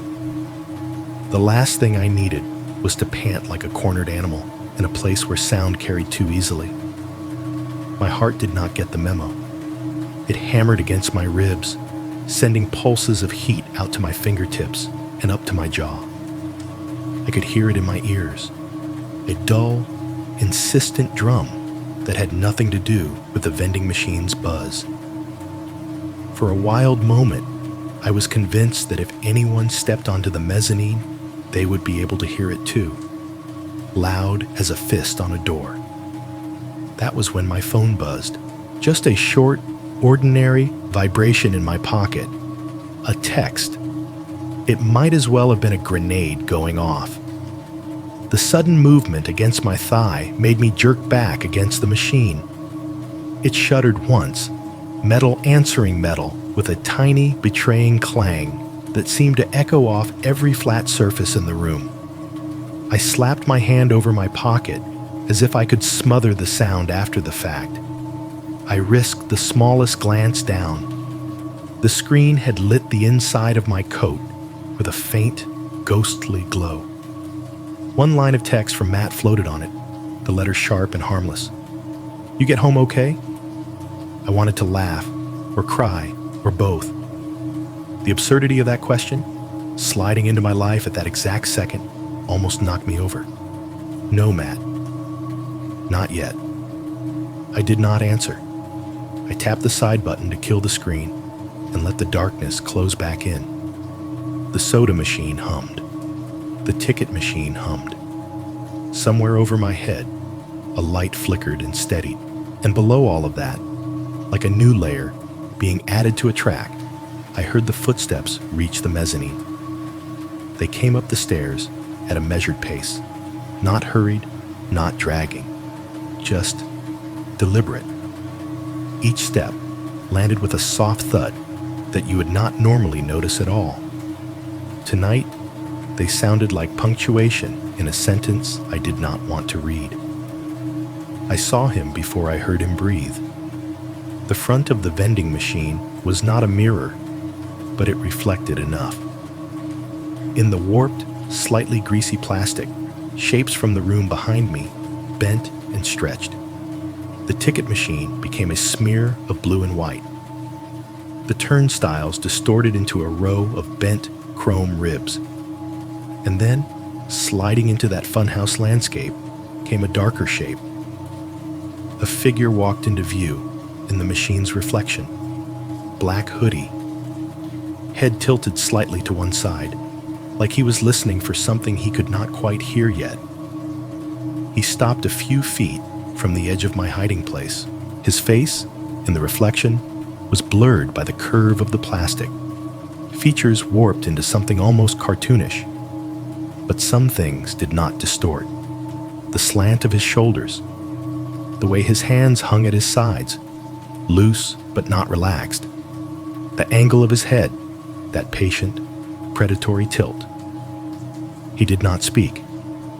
He just stood there, the station's artificial light dropping a pale circle around his shoes, and listened for where I had gone. From my angle behind the soda machine, The guy in the black hoodie was just a warped shape in greasy plastic. The reflection bent him slightly, made his shoulders look narrower, his head longer, like I was watching him through water. It did not make him any less real. He stood there for a few seconds that felt like minutes, head tilted, the way a dog tilts its head when it hears something it cannot place. I could not see his eyes, but I could feel them. The vending machine hummed against my back, a low, steady vibration that made it impossible to tell if the tremor in my legs was fear or just metal. Everything in me screamed to breathe slower, quieter. My lungs disagreed. They wanted to pull in air in big, ragged gulps. I pressed my tongue hard against the roof of my mouth, like that would keep my chest from rising too much. Then the station did something I did not know it could do. It went still. The vending machine's compressor, which had been droning in my spine, cycled off with a soft, dying whir. The hum faded out of the air, leaving a weirdly naked quiet behind it. Somewhere below, I heard the muffled thump of train doors closing and the distant fading roar as it pulled out of the station. The sound tunneled away, taking with it the last big noise in the building. What was left was almost silence, not real silence. Cities do not do that, but close enough that every tiny sound became sharp. The scrape of fabric as I shifted my weight by a millimeter, the faint rattle in the fluorescent light above the mezzanine, my own heartbeat loud in my ears, a dumb drum that did not understand subtlety. In that thin pause, with the machines taking some kind of simultaneous breath, I heard the line that rearranged everything in my head. It did not come from the guy in the hoodie by the vending machine. It came from further back in the mezzanine, from near the center, where the ticket machines and turnstiles were. A man's voice, low and casual, bounced off the tile and concrete and came back to me, slightly blurred by echo. If he runs, just finish it before he hits the stairs. That was it. No urgency, no anger, just logistics, delivered the way someone might say, if he's late, start without him. Or, if it rains, we will move inside. A contingency plan spoken out loud in a voice that did not care who was on the receiving end. For a second, I did not understand I was the he. My brain lagged, like a bad connection. The sentence hung there in the air, suspended. Then it dropped into place. If he runs. Me. Just finish it before he hits the stairs. Finish it. My throat closed. The mezzanine spun for a heartbeat, the warped faces in the vending machine's reflection, stretching and twisting like something in a funhouse mirror. I swallowed down a noise that wanted to come up. A gasp, a whimper, I do not know, and it burned like acid all the way down. The hoodie near the machine shifted his weight. Just a little. His sneaker squeaked against the tile in a high, rubbery protest. The sound was tiny, the kind you would not even register on a normal day. In that carved-out silence, it might as well have been a scream. My body flinched. I almost jerked back, almost knocked my head against the metal behind me. My mouth opened on its own, breath rushing up, ready to explode into the space. I slapped my hand over it. My palm hit my lips hard enough that my teeth cut into the inside of my cheek. Copper flooded my tongue, warm and shocking. I clamped down, both hands now pressed over the lower half of my face, eyes squeezed shut for half a second as I fought to keep any sound trapped behind bone and skin. Do not run. Do not breathe. Do not exist. The hoodie in the reflection turned his head slightly to one side, like he was listening for where I might be. His hood hid most of his face, but I could see the line of his jaw tighten. He took one step forward, then stopped. "Up here?" he called back, voice soft enough that I barely caught it. The man further in the mezzanine answered. I could not see him, but I could hear the direction now, the way his words bounced off the ticket machine glass before reaching me. "He had to go somewhere," he said. "If he's still up there, he is shaking in his boots. We will catch him on cameras. Come back down." Boots. The way he said it was amused, like this was all mildly entertaining, something to talk about later. No fear of cameras, no concern about witnesses. Like he knew where the blind spots were better than I did. The hoodie near me shifted again. The vending machine plastic caught the movement and stretched it, turning his arm into a dark smear as he adjusted his sleeves, his stance. I watched his blurred outline turn away, heard his footsteps, light, almost lazy, move toward the stairs. Each step was a separate gunshot in my nerves. He paused near the top, just outside my direct view, and I imagined him listening again, head tilted. I did not dare lean out to check.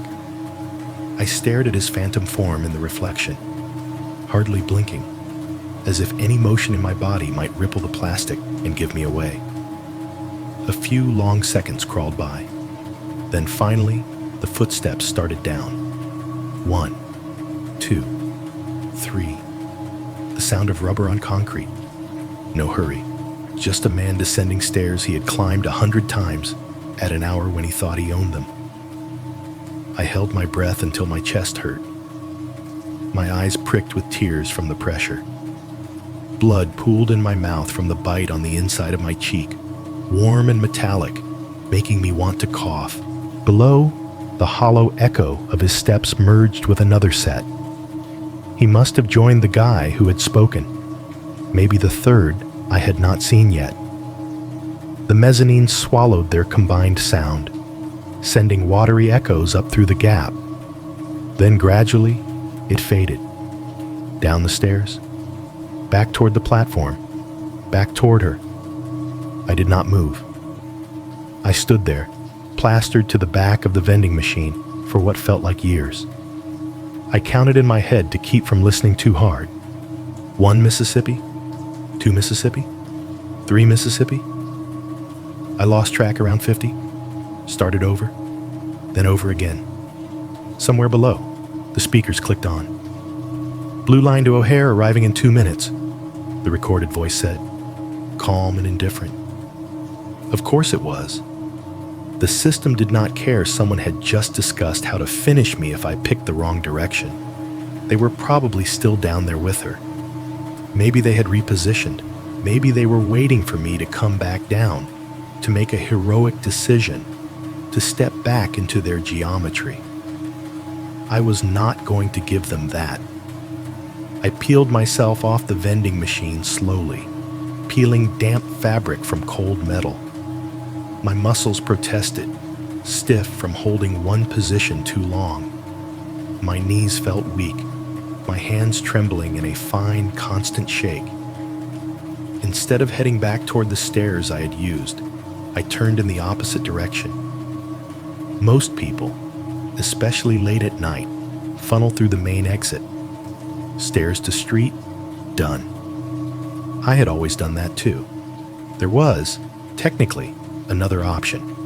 A secondary staircase at the far end of the mezzanine that I had used maybe twice when they were repairing the main one. It was smaller, narrower, poorly lit. That night, it felt like a salvation. I moved as quietly as I could, steps deliberate. Weight rolled from heel to toe instead of smacking down. The mezzanine seemed to amplify everything. The faint squeak of my wet soles, the whisper of my coat against my jeans, the tiny jingle of keys in my pocket. As I slipped past the ticket machines, I risked a glance toward the main stairs. Empty. No shadowed figure standing at the top. No hoodie silhouette waiting to hear me crack. The only movement was the faint flicker of the monitors above, cycling through their feeds of platforms and gates and blank stretches of tile. I reached the secondary stairwell. The light above it buzzed in sporadic bursts, threatening to go out entirely. The staircase itself dropped down in a straight line to a lesser-used turnstile and an old, graffiti-scarred exit door. From below, the speaker's voice floated up again. "Blue line to O'Hare now arriving," it said. The words hit me like a hand on the back. Whatever they were doing with her, whatever they had planned, it was sinking itself to the rhythm of the trains. I went down. Each step away from the mezzanine felt like a theft, a stolen life, my own. At the bottom, the turnstile waited, metal arms still and patient. I swiped my card with fingers that did not seem entirely under my control. The reader beeped once, soft and approving, as if nothing unusual had happened. Before I pushed through, I made one mistake. I looked back. Above the exit, the mezzanine opened onto a railing that overlooked the platform. If you stood in the right place, you could see a slice of it through the gap, like a cross-section of the night you were leaving behind. I moved just far enough to see. Down below, the train I had been waiting for had already arrived and opened its doors. A few people stood near them, deciding whether to board. Further down, near the center of the platform, I saw the three of them. The woman in the long coat. The two men. They were in a tight cluster now, the way friends huddle while sharing a joke. One of the hoodies had his head bent toward hers, shoulders relaxed, mouth moving in what was clearly casual conversation. The other stood just behind her, hands deep in his pockets, posture loose. Her body language had changed completely. She was not folded in on herself anymore. Her shoulders were back. Her head was lifted. She leaned toward them slightly, as if they were saying something funny or familiar. No tension in her arms. No flinch in her spine. If you had walked onto that platform right then, you would not have seen a woman in danger. You would have seen three people killing time together, waiting for the next train. I stood there with my hand on the cold metal of the turnstile and felt the last bit of denial I had been holding on to slip. Whatever was happening down there, it was not a 1 against 2 situation. It was not a poor woman with 2 predators. It was 3 predators resetting the scene. And I had almost been there extra. I do not remember the exact steps that got me from behind the vending machine to the street. That part plays back in my head like a skipped section on a damaged disc. One moment, there was the black hoodie in the warped plastic, head tilted, listening.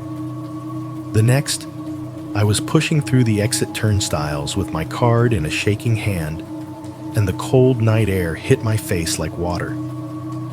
The street outside felt wrong after the underworld of the station. Too open, too bright, even though it was well past 1 in the morning and most of the storefronts were dark. The wind had picked up while I was underground. It came knifing down the block in long, bitter gusts that snapped at loose signs and drove a crumpled fast food bag in frantic circles around a lamppost. A distant siren wound through the city, somewhere out of sight, rising and falling like something in pain. An occasional car went by, tires hissing on patches of old snow, headlights sweeping across brick and glass, and then vanishing. The world up here was moving, indifferent and vast, like nothing had changed. But inside me, everything felt bent out of shape. I should have kept walking. Every rational part of me knew that. Put distance between myself and that station. Turn a corner, then another, then another. Get to a bus. to a different line, to a cab, to anywhere that was not sitting directly on top of the thing that had just tried to notice me. Instead, I stopped. It was not even a full decision, more like something under my ribs, yanking on a leash. To my right, set into the wall of the station building, there was a wide glass window. During the day, it probably just looked like another part of the architecture. At night, lit from below by the harsh fluorescence of the platform, it became a kind of cracked, rectangular eye looking down into the throat of the station. I moved toward it before I could talk myself out of it. The wind snarled around a rusted newspaper vending box near the wall, making it rock slightly on its bolts. A flyer that had been taped to a nearby pole slapped in quick, angry flutters. My shoes sounded smaller out here, the hollow thunk of manhole covers replaced by the softer scrape of grit and old salt on the pavement. Up close, the glass was not clean. Months of city grime streaked it, drawn down in vertical lines by rain and snow. There were faint handprints near the bottom where kids or bored commuters had leaned on it. In the top corner, a spider had spun a web that now hung in tatters, silver threads catching the station light. I put my hands on the cold metal frame and leaned forward until my breath fogged a little patch on the glass. Through that crooked, dirty pane, I could see the platform below. It looked smaller from above.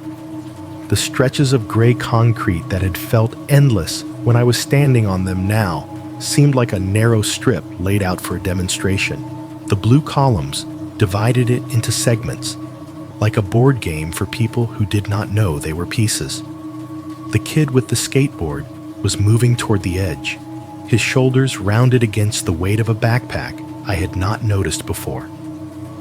He tucked his board under his arm, bounced once on his heels, and stepped through the open doors of an arriving train. The interior light flared, turning his hoodie into a bright shape for a second before he disappeared inside.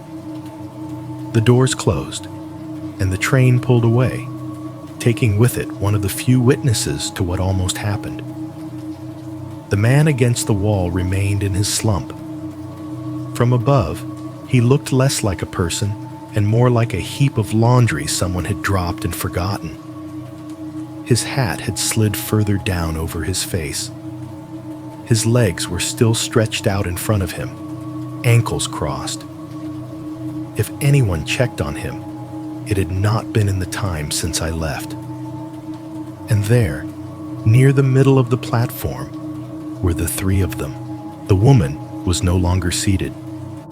She stood now, coat falling straight to her knees, the red scarf a clean, bright slash against the institutional gray around her. From this angle, I could see her better than I ever had when we were on the same level. The light hit her face more evenly, smoothing out the shadows that had hidden her eyes before. She was not crying. She was not shaking. Her shoulders were not hunched in like prey. Her mouth was set in a flat, thin line, the kind of expression you see on someone whose patience has been worn down to the last few threads. The two men in hoodies flanked her. One still stood closer to the edge of the platform, but his stance had relaxed. The other had eased back half a step. They were not crowding her now. They were just together. The shape of them read differently from up here.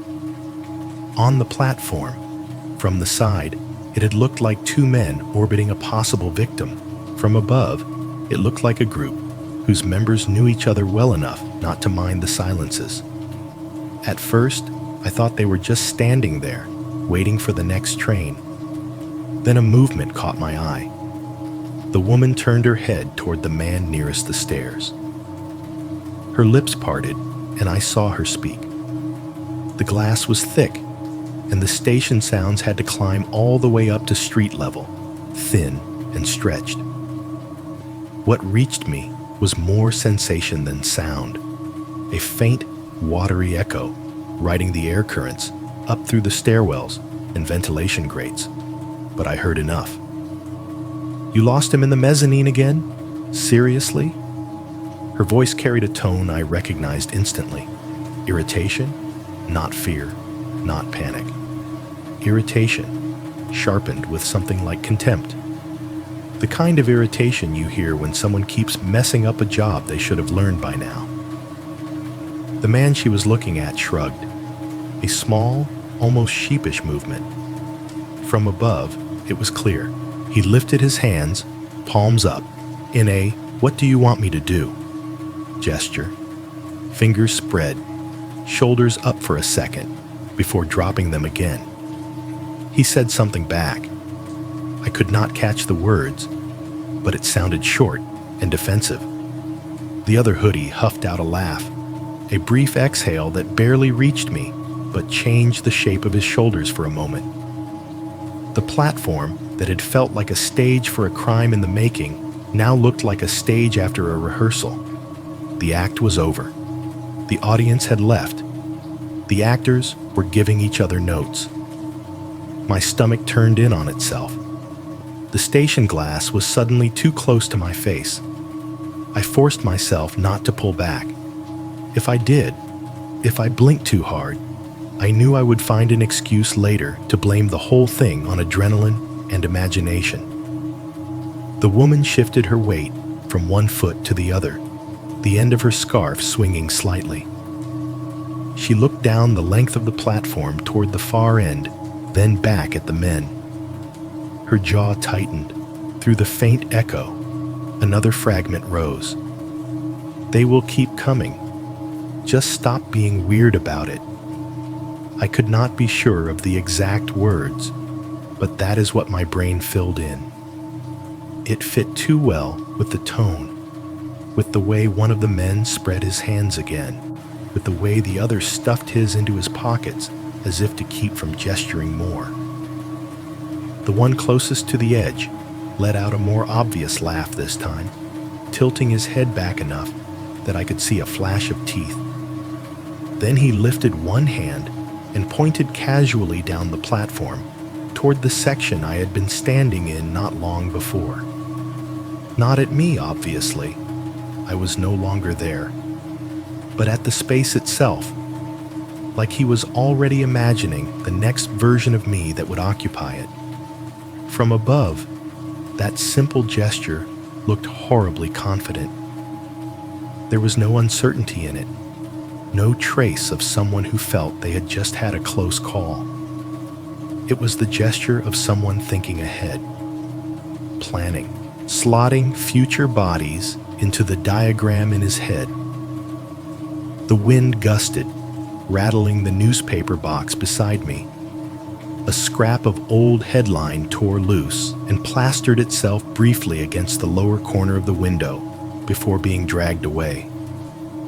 My breath fogged the glass again, clouding the view, until I wiped it with the back of my hand like a child trying to see out of a car in winter. Down below, the woman adjusted her scarf, smoothing it back into place with both hands. If you had not heard anything, if you had just walked onto that platform now, you would have seen a woman with two male friends waiting for a late train. That is all. The innocent story was still there, still available if you wanted it badly enough. But the sentence would not leave my head. You lost him in the mezzanine again? Seriously. Not, who was that guy? Not, did you see him? Not, what was he doing? You lost him. Again. This was not the first time they had played this game here. I had not witnessed a victim and her attackers. I had not stumbled into the middle of a random, ugly situation where a stranger needed saving from two men on a bad night. I had walked into a script that had been run before. A script with roles, bait, muscle, and an extra. From the sidewalk, in the thin wind and distant sirens, I realized I had never been outside their plan as much as I had thought I was. I was not an observer who almost intervened. I was almost a participant. I was not looking at one victim and two predators. I was looking at three predators, coordinating, resetting the scene, and already scanning the platform for whoever was going to take my place. The realization did not hit me like a single blow. It was more like somebody pulling a rug out from under a table full of breakable things.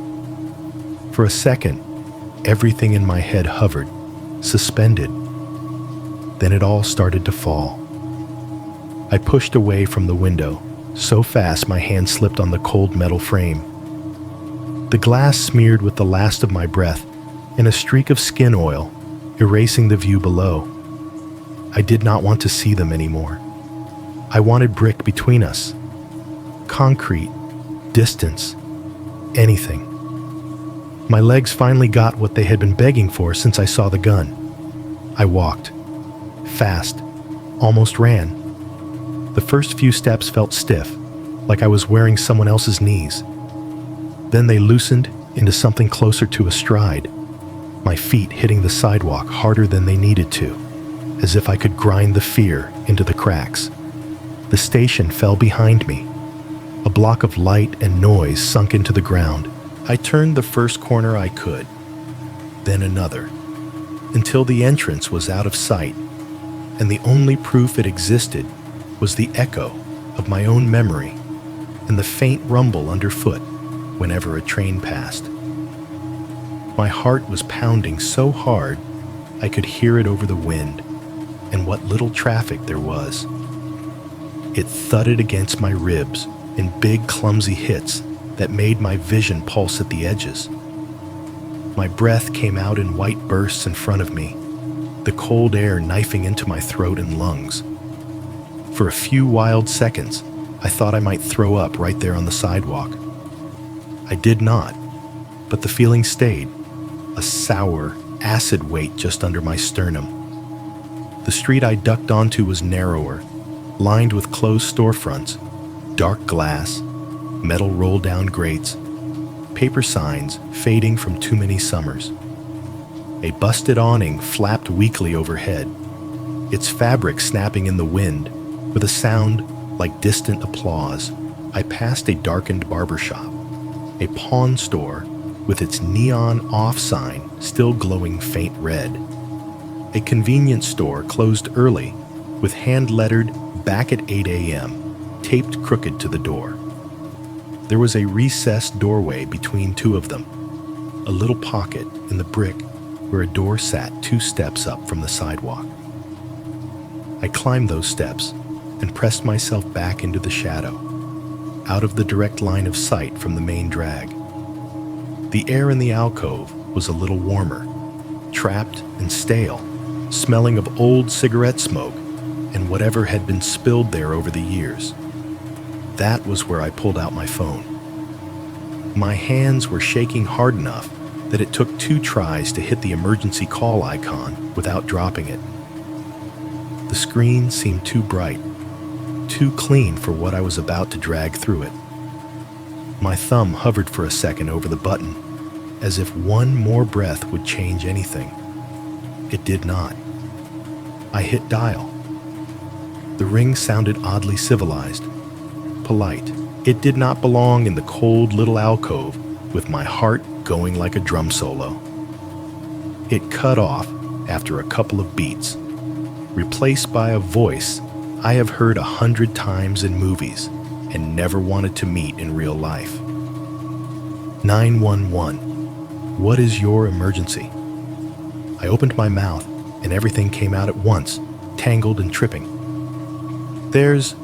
I was at the blue line. There's this woman down there, and 2 guys, and they have a gun, and I think it's a setup or something. They were trying to... Sir, slow down, the dispatcher said. Her voice was calm, too calm, flat in that trained way that makes you feel like you are being filed. Where are you right now? I swallowed, tried to drag my brain back into my mouth. I gave her the cross streets, the name of the station, My voice sounded wrong to my own ears, higher and thinner than usual, like someone doing a bad impression of me. "Okay," she said. I could hear typing in the background, a quiet click-clack that turned my panic into data. "Tell me what you saw." I tried. I told her about the woman in the red scarf, about the two men in hoodies, about the way they had been standing, the line I had overheard. I told her there was a gun. She asked where. I said, "In his waistband, I think, on the right side," and immediately wondered if I had remembered that correctly, if I had seen it long enough to be sure. "Did he ever draw the weapon?" she asked. "No," I said. "No, but it was there, and they were talking like they had done this before, like..." "Did you see anyone being assaulted, sir?" Her voice did not change. It had that even measured quality of someone walking you through a form. I thought of the woman's face, the controlled tremor in her voice, the way she had said she did not want to go anywhere with them. I also thought about the fact that no hand had wrapped around her wrist in front of my eyes. No fist had connected with her flesh while I watched. "Not exactly," I said. "Not yet. But she said, 'Can somebody please help me?'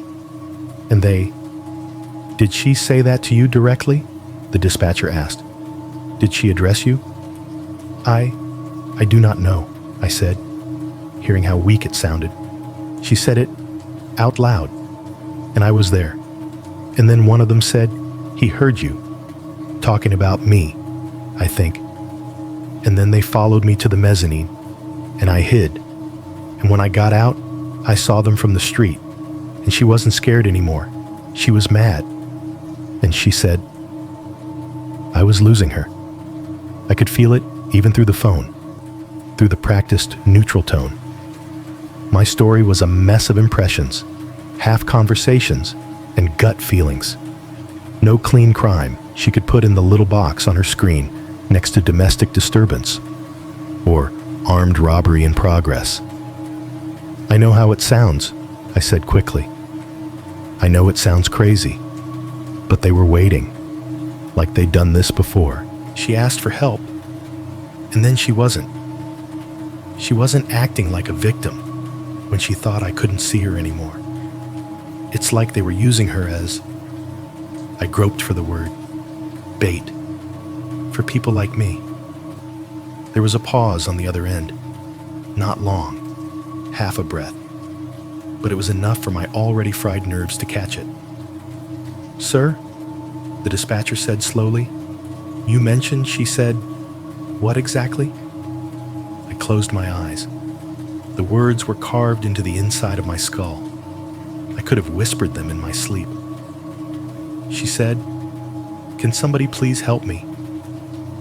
The line went quiet, except for the faint background noise of wherever she was, the murmur of other voices, phones ringing in the distance, the low hum of climate control. I swear I heard her breath catch, just once, like the sentence had slotted into a place she already had prepared for it. Then her voice came back, calm again, but with a new layer under it I could not name. "Okay," she said. "Okay, sir, stay on the line. I am notifying CTA security and dispatching officers to that station. Can you describe them again for me?" I did, or tried to. I told her height guesses, build, coat colors, the fact that I never saw their faces clearly enough to be sure I would recognize them. I described the woman's scarf in ridiculous detail, because it was the one thing I remembered perfectly. "How long ago did you leave the station?" she asked. I looked around, like the answer might be written on the brick. Time had gone strange. The walk, the window, the retreat, the call.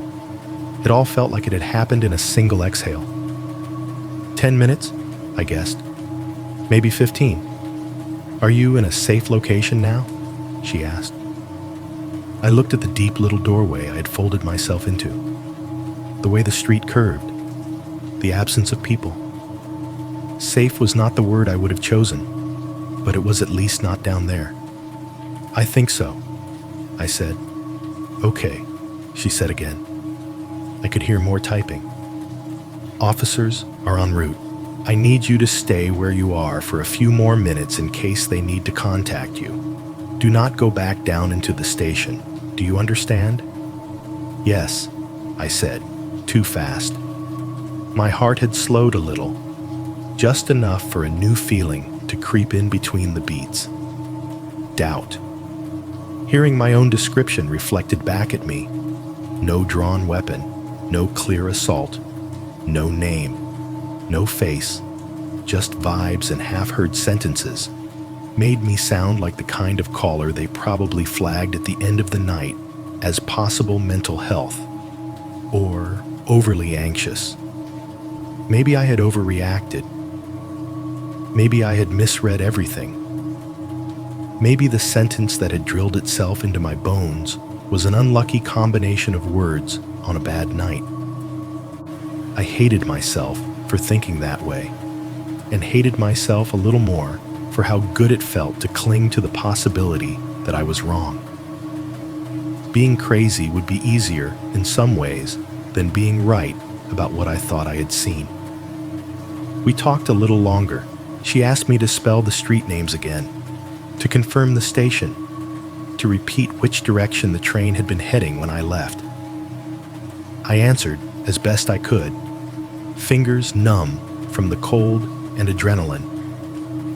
Just before she let me go, her composure cracked for a second, not in panic, but in something closer to fatigue. "Sir," she said, "we have had some similar complaints this year. If you remember any more details, write them down. Time, clothing, anything. It helps." The way she said, "similar complaints," made the hair on the back of my neck stand up. It was not a phrase you use for one-off events. It was a phrase you use when something starts to look like a pattern. Something about a woman asking for help on platforms. Something about two men. Something about late-night trains and people who walk away feeling stupid and scared and unsure if what they saw was real enough to count. Okay, I said. "Okay." "Officers will check the station," she added. "Thank you for calling." The line went dead with a soft click. I lowered the phone and stared at the black screen, my own faint reflection looking back at me from the glass.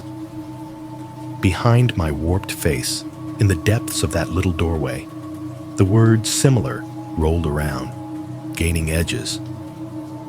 I was not the first person to hear that exact sentence on a quiet platform and feel something was wrong, which meant I probably was not going to be the last. After the call, I stayed in that doorway a few minutes longer, like the dispatcher had told me. My breath fogged and thinned.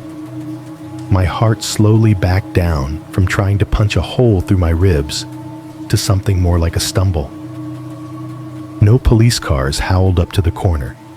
No officers jogged past me into the station with hands on their radios. If anything happened down there, it happened off stage from where I stood. Eventually, the cold pushed through the adrenaline. My fingers started to ache, a deep, stiff pain that reminded me I was still just a man in too thin gloves on a winter street. I slid my phone back into my pocket and started walking. I did not go back toward the station. I cut across side streets, zigzagging, almost at random, putting more and more blocks between me and the underground. I crossed under the elevated tracks at one point and felt a train rumble overhead, the noise and vibration passing through the bones of the city rather than under my feet. I kept my head down and my hands in my pockets. When I hit a bigger avenue, a bus slid up to the curb with a long, low sigh. as if it had been waiting for me to finally show up. The route number was one I recognized, a line that would get me within walking distance of my place if I was patient. The idea of going back into any station, any tunnel, made my skin crawl. I lifted my hand and stepped up.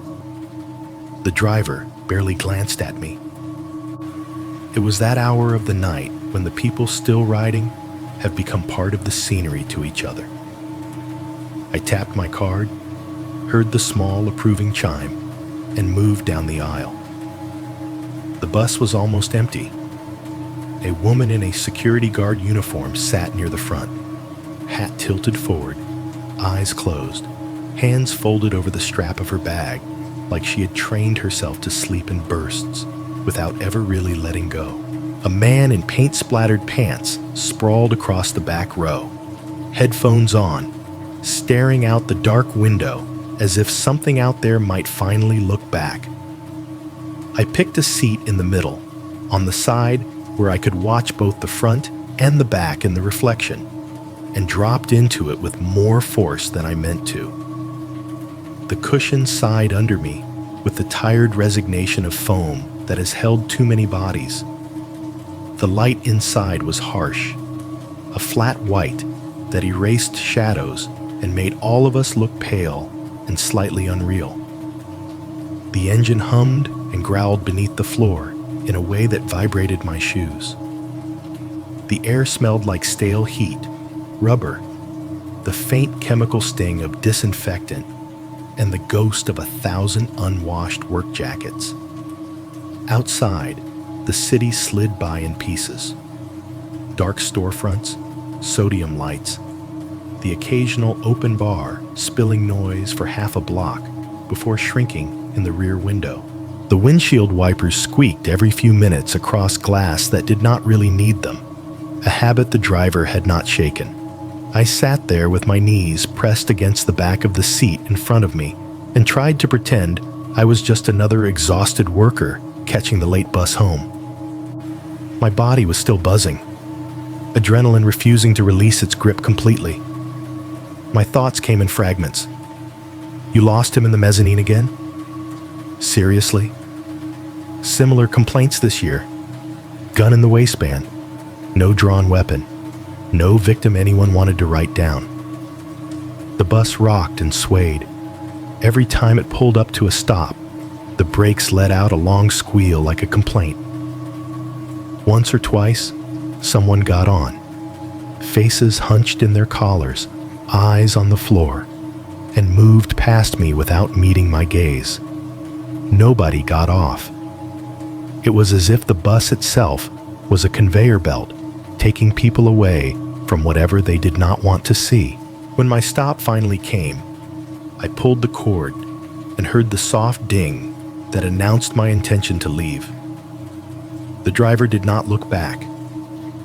The doors hissed open, letting a blade of cold air cut through the bus's thick heat.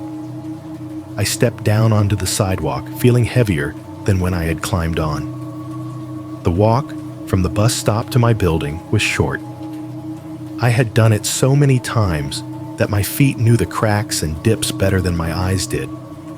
Tonight, every dark yard, every tree shadow felt like a place someone could stand and wait. I kept scanning the parked cars along the curb, half expecting to see a red scarf catching in some phantom breeze between them. My building looked exactly as it always did. A tired 3-flat, brick stained darker in streaks where water had run for years.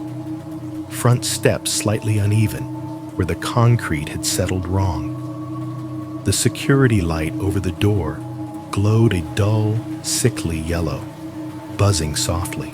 I let myself in, climbed the stairs, my hand sliding along the familiar worn patch on the wooden banister. Each step creaked in the same spots it always did. If there was anyone in the hallway, I did not see them. Inside my apartment, I closed the door and locked it. Then I flipped the deadbolt too, something I did most nights anyway, but tonight The sound of it sliding home felt more like a spell than a habit. For a few seconds, I did nothing. I stood there in the dim light from the kitchen, my bag still on my shoulder, my coat still zipped, and just listened. The fridge was humming. It has a particular tone, slightly higher than a normal hum, like it is trying to lift its own weight, that I had heard so often I stopped hearing it years ago. Now it was loud, invasive, a constant thread of sound under everything else. The heater clanked once in the wall, a hollow metallic bang that echoed through the pipes and faded into a rushing whoosh as hot air started to move. It always does that this time of year, as if it needs to clear its throat before every cycle. Above me, my upstairs neighbor's TV murmured through the ceiling. The sound was muffled to the point of being abstract. No words, no clear music, just the cadence of human voices rising and falling in patterns that suggested arguments, jokes, canned laughter. For the first time, I wondered how many stories I had half heard through that plaster, while something much worse played out somewhere else. I kicked off my shoes, the soft thud of them hitting the mat louder than it should have been. I shrugged out of my jacket and threw it over the back of a chair. It landed crookedly, one sleeve dangling toward the floor, like an arm reaching for something just out of frame. The apartment looked the same as it had when I left. Same couch, same coffee table, same small mess of mail on the counter.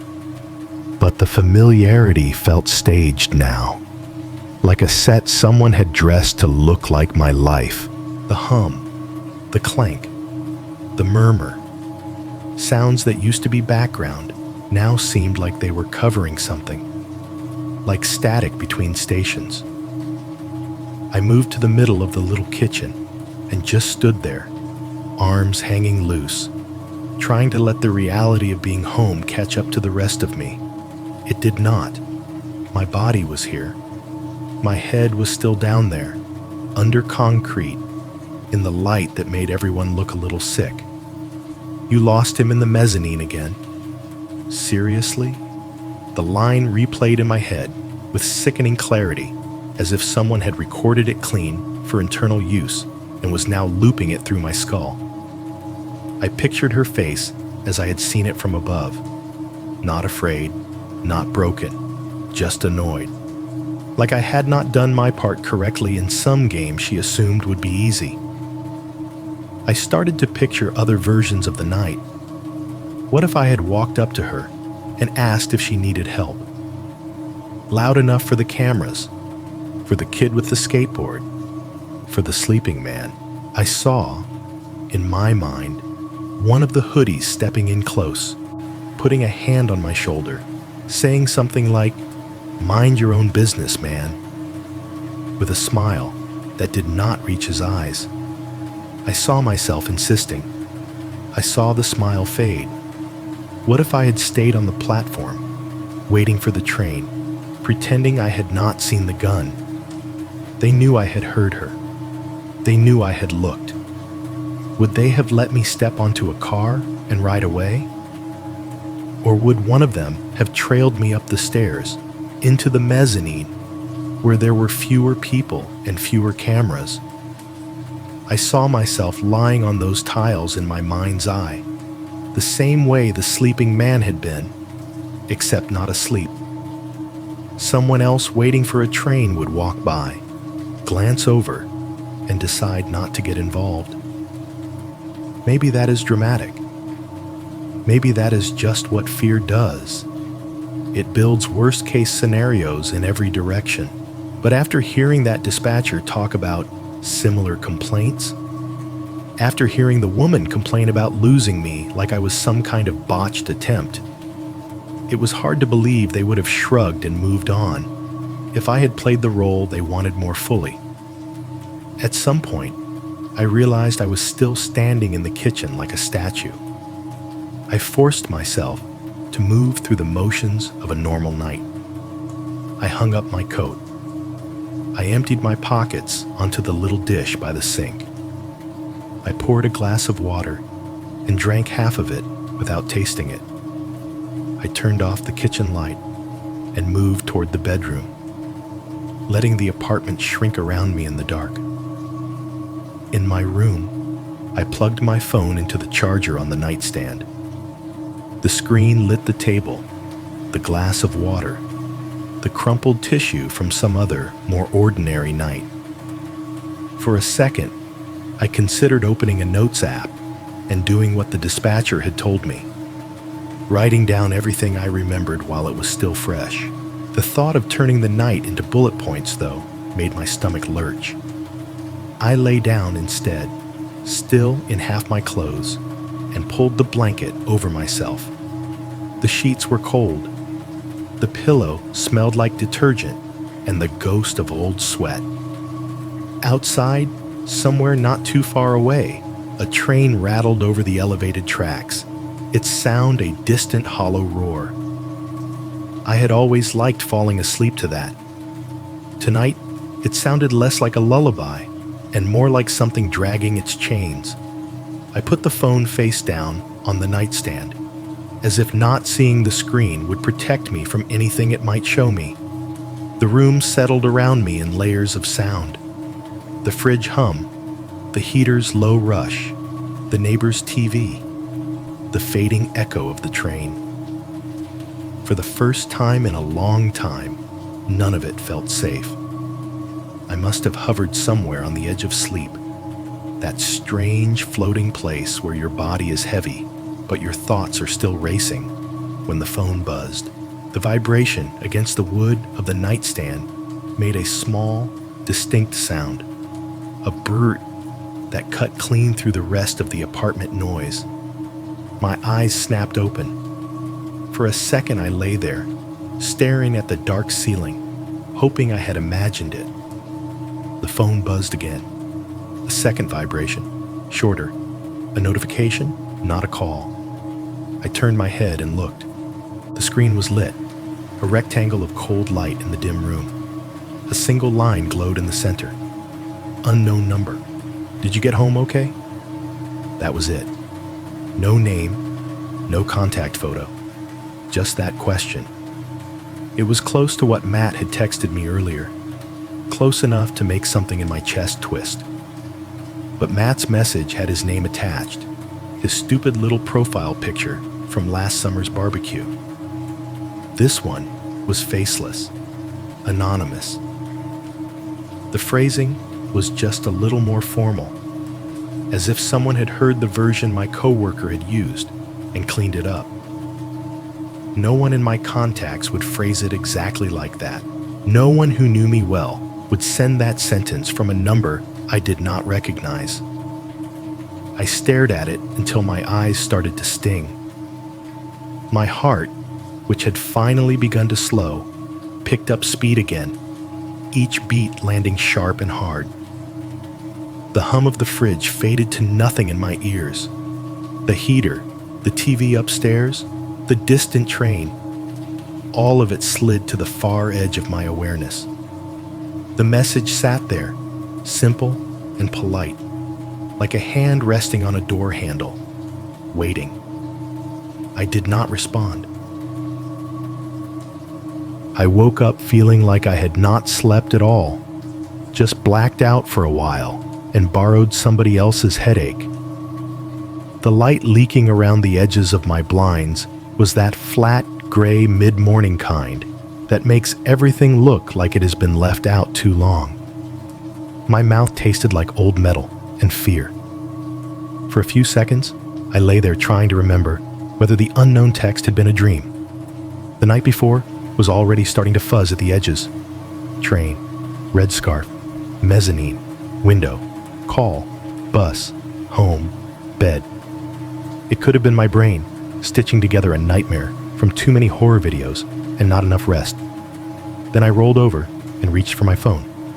The screen lit up, too bright. No new notifications. The last thing in my messages was still sitting there in the list, unknown. Did you get home okay? I opened it, half hoping it would look different in the morning. It did not. No follow-up. No LOL wrong number. No. Sorry. Meant that for someone else. Just the single line, hanging in a blank conversation thread like a hook waiting for something to snag. I stared at it until my thumb started to twitch over the keyboard. Every possible response felt like pulling on a wire I could not see the other end of. Who is this? Would confirm I existed where they wanted me to. Silence felt like the only control I had left, and even that felt a lot like doing nothing. I locked the phone without answering and set it face down again. The fridge was already humming in the kitchen. The heater clanked once, twice, as it woke up for the day. Above me, my neighbor's footsteps crossed their living room in a slow, dragging pattern that suggested they felt as wrecked as I did. I went through the motions. Shower that did not quite wash off the night. Coffee that tasted too bitter. Toast I forgot in the toaster. Long enough the smell of it almost set off the smoke detector. All the while, my mind kept circling the same point. The dispatcher's voice.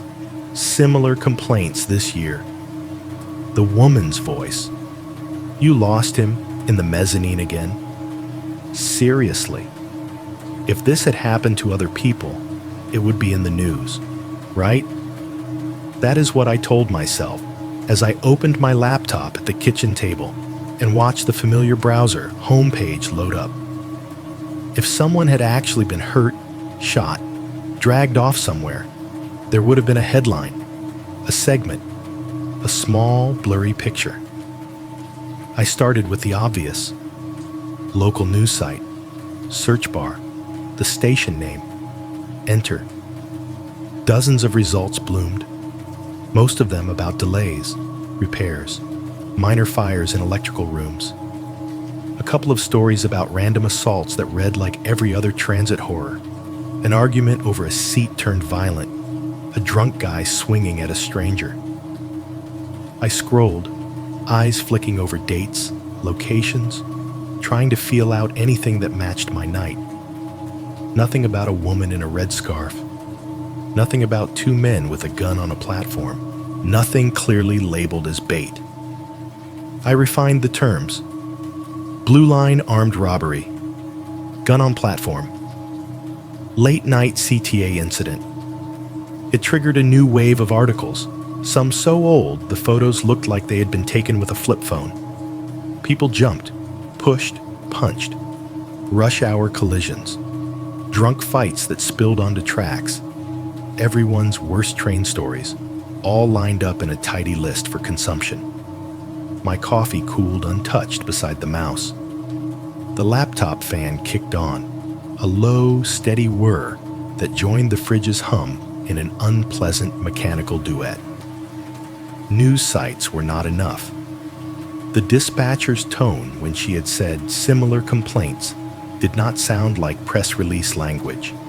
It sounded like phone calls, like reports that ended with, "and then I left," and nothing resolved enough to make it into a headline. So I went where all unresolved fear goes now.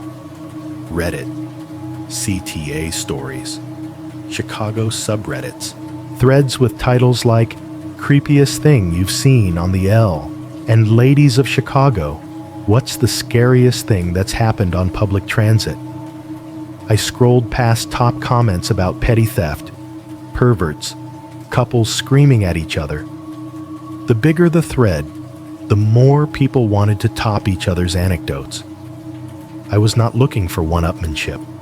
I was looking for something quieter and worse. The details I fed the search box started to stack up. CTA help me platform.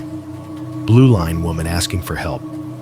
Someone asking for help on train platform bad feeling. The results were thinner now, but they were there. One post from a throwaway account, almost a year old, buried in a thread about weird vibes on the L. Anyone else ever heard someone on the platform saying they needed help, but it just felt off? Like it wasn't really for you? Happened to me at different station name around midnight. Woman's voice. Couldn't see her clearly. I noped out, but I still think about it. Another comment on a separate thread 3 months ago.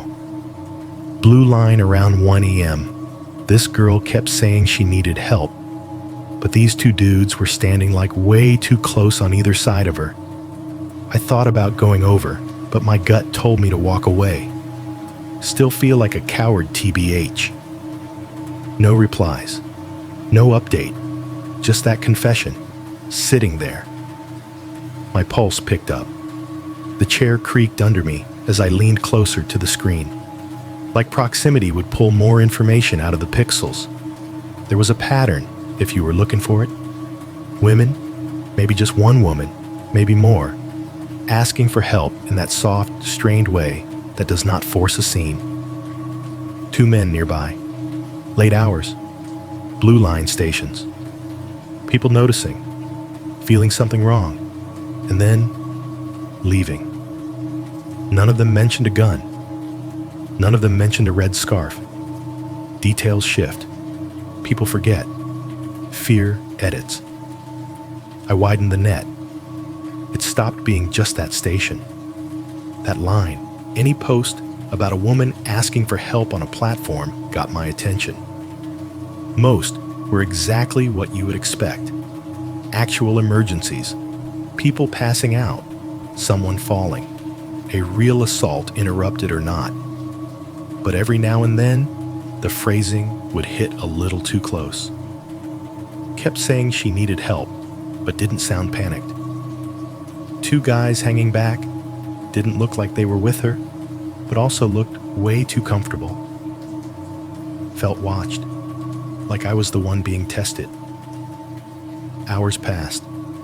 The light in the kitchen shifted from gray to a brighter, thinner white that made the dirty dishes in the sink look more accusing. The laptop fan whined louder. The fridge cycled off, leaving a brief vacuum of silence before it kicked back on with a clunk, like it resented the effort. Somewhere in the middle of the deep dive, I found myself on a local crime blog that scraped police blotters and tried to turn them into something like journalism. The layout was ugly, the ads intrusive, but the content was honest in a way. Less polished, more raw. Buried halfway down a page of incidents from last fall, I saw a headline that made my stomach drop in a way the others had not. Man found dead on tracks. Near station name, possible suicide, authorities say. I clicked. The article was short, 2 paragraphs tops. A man in his late 20s had been struck by a train near a Blue Line station in the early hours of a Sunday morning. Service had been delayed for an hour. Police were investigating, but believed it to be a possible suicide, pending further information. There was no name, just the man and the individual. I almost backed out. People die by train all the time. It is one of the ugly, unavoidable truths of transit systems. I did not know why this one stood out until I scrolled down to the comments. Most of them were what you would expect. Arguments about safety barriers that will never be built. People complaining about delays. 1 or 2 calling everyone else heartless. Then, about 8 comments down, somebody with a username that looked like it had been made in 5 seconds wrote, "He texted my cousin like 10 mins before it happened. Said some girl on the platform keeps asking for help, but these dudes are creeping me out. Cops still said suicide." I read it 3 times. Some girl on the platform keeps asking for help, but these dudes are creeping me out. The timestamp on the comment was from 11 months ago. I checked the date on the article. It lined up. Less than a year. Less than a year between someone else hearing that same sentence on a platform, getting a bad feeling, and ending up on the tracks for reasons the police decided fit neatly into the suicide box. Maybe the cousin was lying. Maybe they were trying to make sense of their own grief by turning a tragic jump into something more sinister. The internet is full of people using anonymous comments to rewrite stories they cannot live with. But sitting there at my kitchen table, with the laptop fan whirring and the fridge droning, and that unknown text still sleeping quietly on my phone, it did not feel like a lie. It felt like another data point in a pattern nobody official wanted to map out. My coffee had gone cold. I drank it anyway, more out of habit than desire. It tasted like ash and old fear. On the screen in front of me, a stranger's last text to a cousin sat preserved in a stranger's comment, both of them screaming the same thing I had heard with my own ears. Some girl on the platform keeps asking for help. These dudes are creeping me out. And somewhere, between that message and the impact of the train, there was a gap nobody seemed interested in filling in. For a while, I tried to pretend the solution was simple. Just stop riding the blue line at night. It is amazing how long you can reorganize your life around avoidance without admitting that is what you are doing. I started leaving the office earlier when I could, forcing myself to close the laptop at a reasonable hour instead of just one more ticket. On nights when work, or Matt, or life dragged me past dark, I took buses. I waited in glass-walled shelters with buzzing ads and flickering arrival times, letting the cold crawl up my legs while I watched taillights disappear down streets that used to feed directly into train stations for me. Sometimes I caved and ordered ride shares, watching the fare estimate jump in little panicked increments as the night crept later. Surge pricing is a different kind of horror story, but at least it usually ends with you in the back seat of a car, scrolling your phone, the driver's music a thin barrier between you and silence. On nights when the numbers made me wince too hard, I crashed on coworkers' couches. Matt was more than happy to host. Finally, he said, the first time I took him up on the offer, you get to experience the legend of the lumpy futon. I laughed and let him think that was the only reason. The idea of telling him about the red scarf and the mezzanine and the unknown text made my tongue feel numb. I did not set foot on a Blue Line platform after dark for nearly 3 weeks. The city adjusted around it, the way it always does. My commute took longer. My sleep schedule shifted in small, ugly ways. My bank account leaked more than it should have into corporations that promised to deliver me from door to door without making me walk past a black camera dome or stand on a strip of concrete painted with a yellow line. The dispatcher's words stayed with me. Similar complaints this year. The comment about the man on the tracks. The unknown text. They all lived in the same corner of my mind, humming quietly, waiting. Then the storm hit. It started as flurries in the afternoon, soft white dots drifting past the office windows, while people made jokes about real winter finally showing up. By the time the streetlights came on, the snow was serious. Thick, wine-driven sheets of it slanting under the lamps, turning the world outside into a smeared gray-white mess. I stayed late because a server decided to pick that night, of all nights, to act like it was dying. By the time I coaxed it back into something like life, most of the floor was dark, and the office had that abandoned, after-hours feeling again. I packed up, shrugged on my coat, and checked my phone. Uber's little surge icon glowed on the screen like a warning. The prices were not just bad, they were obscene. Buses were delayed in big red banners on the transit app. Service alerts stacked up like a losing hand. Snowstorm plus Chicago transit equals chaos. I had known that for years. I just usually took the train in the middle of it. I stared at the maps for a long second, feeling the old route through the city tugging at me like muscle memory. If you miss the blue, you're screwed, Matt's voice said in my head. From 100 old conversations, might as well sleep under your desk. I did not want to ride. I really, deeply did not. But the alternative was standing on a windswept corner for 45 minutes while a bus did not show up, or handing half a paycheck to a man in a Camry who might not even make it up my unplowed street. Fear, it turns out, has layers. There is the fear of 3 people on a platform playing a game you do not understand. And there is the fear of being stranded in a storm in a city that will not pause for you.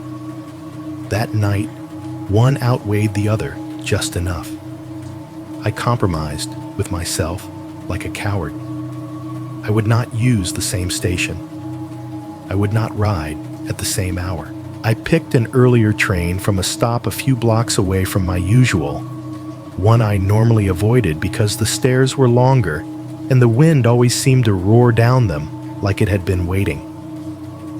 Maybe it would be enough. Different place, different time, different outcome. The snow hit my face in small, sharp flakes as I walked. It had already piled up in ankle-deep drifts against curbs and in the corners of doorways. Cars crawled by with their hazard lights blinking, tires hissing through slush. Plows threw up dirty waves of half-melted snow that slapped against parked vehicles and mailboxes. The station entrance loomed out of the blur, a squat set of stairs leading down, the blue line sign haloed in wet light. Snow had blown halfway down the steps, melting into a dirty paste underfoot. I gripped the handrail and started down, my boot soles squeaking on wet concrete. There was an escalator on one side, shuddering its way upward, empty. I took the regular stairs, because something about being on a moving belt in that moment made my skin crawl. As I descended, the underground air rose to meet me, warmer than outside, damp, smelling of wet wool and metal. Halfway down, I saw it, a slash of red at the edge of my vision. My whole body jolted like someone had driven a live wire into my spine. My boots slipped a fraction of an inch on the damp step. My hand clenched on the rail, hard enough to make my knuckles creak. For a second, everything narrowed to that color, that movement. I turned my head so fast my neck twinged. It was a red beanie, knit, with a pom-pom on top, pulled down over the ears of a woman standing by the wall, scrolling her phone. Her face was nothing like the woman on the platform had been, rounder, softer, cheeks flushed from the cold. She had white earbuds in, a tote bag on her shoulder, one foot rocking back and forth absent-mindedly. Not her, not the scarf, just the same shade, in the wrong place, at the wrong time.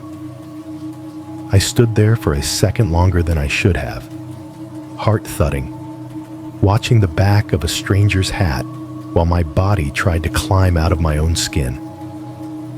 The adrenaline came in a wave, hot and then cold, leaving my fingers numb and my mouth dry. She glanced up briefly, as if feeling eyes on her, met my look, frowned in that "what's your problem" way, and went back to her phone. It was almost a relief. Rudeness is easier to process than recognition. I forced myself the rest of the way down. The platform at this station was busier than the one from that night. Weather does that. It concentrates people underground. Commuters in heavy coats stamped slush off their boots. A couple argued quietly in Spanish near a column. A man in a reflective vest sipped coffee from a thermos that smelled like old plastic. The speakers announced delays in a voice that sounded apologetic, even though it was recorded. I found a spot near the middle, away from the stairs, but not close to the edge, and planted myself there. My eyes kept flicking to every bit of red in the crowd. Scarves, gloves, a pair of cherry-colored sneakers. My brain had turned the color into a hazard sign. Every flash of it felt like a tripwire until I could confirm it was attached to a different body, a different story. When the train finally pulled in, it did so with the familiar roar and squeal I had heard 1,000 times before the night of the red scarf. People shuffled, tightened grips on bags, adjusted hats. The doors sighed open. I stepped inside with the rest. The car was maybe half full. Enough people to make it feel shared, not enough to make it feel safe. I took a seat facing forward, near the middle, where I could see both exits. The windows on the opposite side reflected the interior of the car over the darkness of the tunnel. Ghost versions of all of us riding along in reverse. The lights inside were too bright, flickering a little in the way they do when the train hits a certain speed. The floor was wet with melted snow, shining in patches under our feet. Above the doors, the LED line map blinked our progress in jerks. I tried to focus on something mundane. The ad for a law firm promising to fight your landlord. The sticker reminding everyone not to block the doors. The faint graffiti scratched around the edges of the window frames. Initials, hearts, a phone number for someone named Mel, who probably now regretted ever carving it there. My gaze drifted, inevitably, to the window opposite me. In the dark glass, the car's reflection floated over the black tunnel like a second train running alongside us. Faces doubled. Rows of seats appeared and stretched away into a place that did not exist. My own features looked slightly warped. My eyes too deep. My mouth a little too tight. And behind my reflected head, 3 rows back, there was a woman with a red scarf. For half a heartbeat, the world stopped. The car's motion, the hum of the tracks, my own breathing. She was there, in the reflection, sitting, hands in her lap, scarf coiled neatly around her neck, coat dark and straight. Her head was turned slightly down, as if she were looking at her hands. I could not see her face fully, but the shape of her, the posture, it was the same. My brain did not have to work to make the connection. It jumped, instantly, effortlessly. I snapped my head around so fast the person next to me flinched. There was no woman behind me. 3 rows back, in the seat where the reflection had put her, was a man in a puffy navy coat. He was older than me, bald under a gray knit cap, mouth slack with exhaustion. His head lolled with the sway of the train. No scarf, no red, just salt-stained boots and a lunch cooler resting on his knees. I turned back to the window, heart pounding, throat tight. The reflection stared back. Me, the other riders, the tired man 3 rows back. No woman, no flash of red. The tracks rattled. The car rocked. A recorded voice announced the next stop in that neutral, slightly bored tone. People shifted in their seats, adjusted their bags, checked their phones. Everything looked normal. It was possible, very possible, that my brain had done what brains do with trauma. It had taken a pattern and pasted it over everything even remotely similar. A red hat on the stairs became a scarf. A coat shape in a reflection became a woman who was not there. My fear had become a lens, warping every image that passed through it. That is the comforting version. The less comforting version is that she had been there for an instant, in that in-between space where reflection and reality blur, that she had watched me as I watched myself, gone by the time I finished turning my head, leaving only an ordinary man to mark where she had been. The city outside was gone, replaced by tunnel walls flashing past. In the glass, my face looked pale and drawn, eyes too wide. Red, I realized, is not just a color. It is a warning some part of me had decided not to ignore anymore, even when there is nothing there to justify it, or especially when there is. Once you start seeing patterns, it is hard to go back to just seeing places. Before that night, stations were just stations, backgrounds, a set I moved through between work and home. After, they turned into diagrams. Every time I stepped onto a platform, my brain started sketching an invisible map over it whether I wanted it to or not. I began scanning stations like I imagined a security guard would, not for fare jumpers or vandals, but for the gaps. I would automatically look up first, find the black half-domes of the cameras. I traced the angles in my head. That one covers the stairs.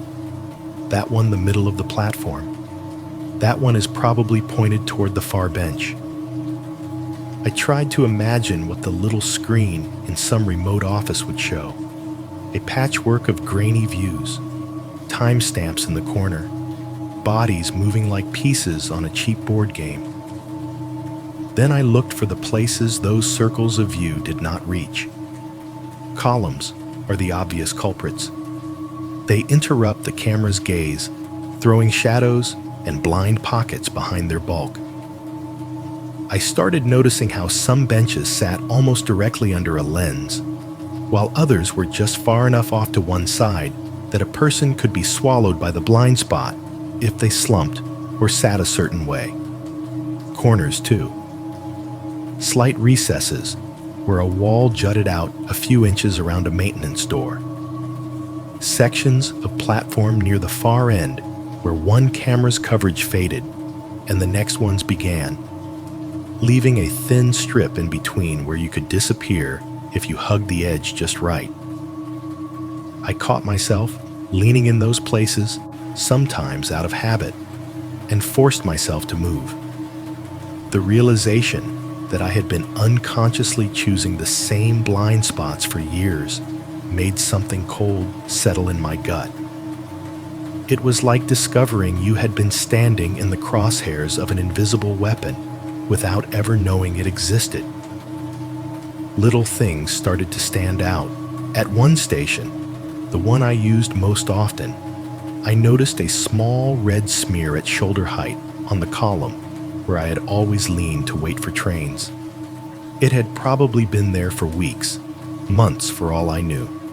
A vertical streak, maybe 3 inches long, duller than fresh blood, but not quite the brown of dried rust.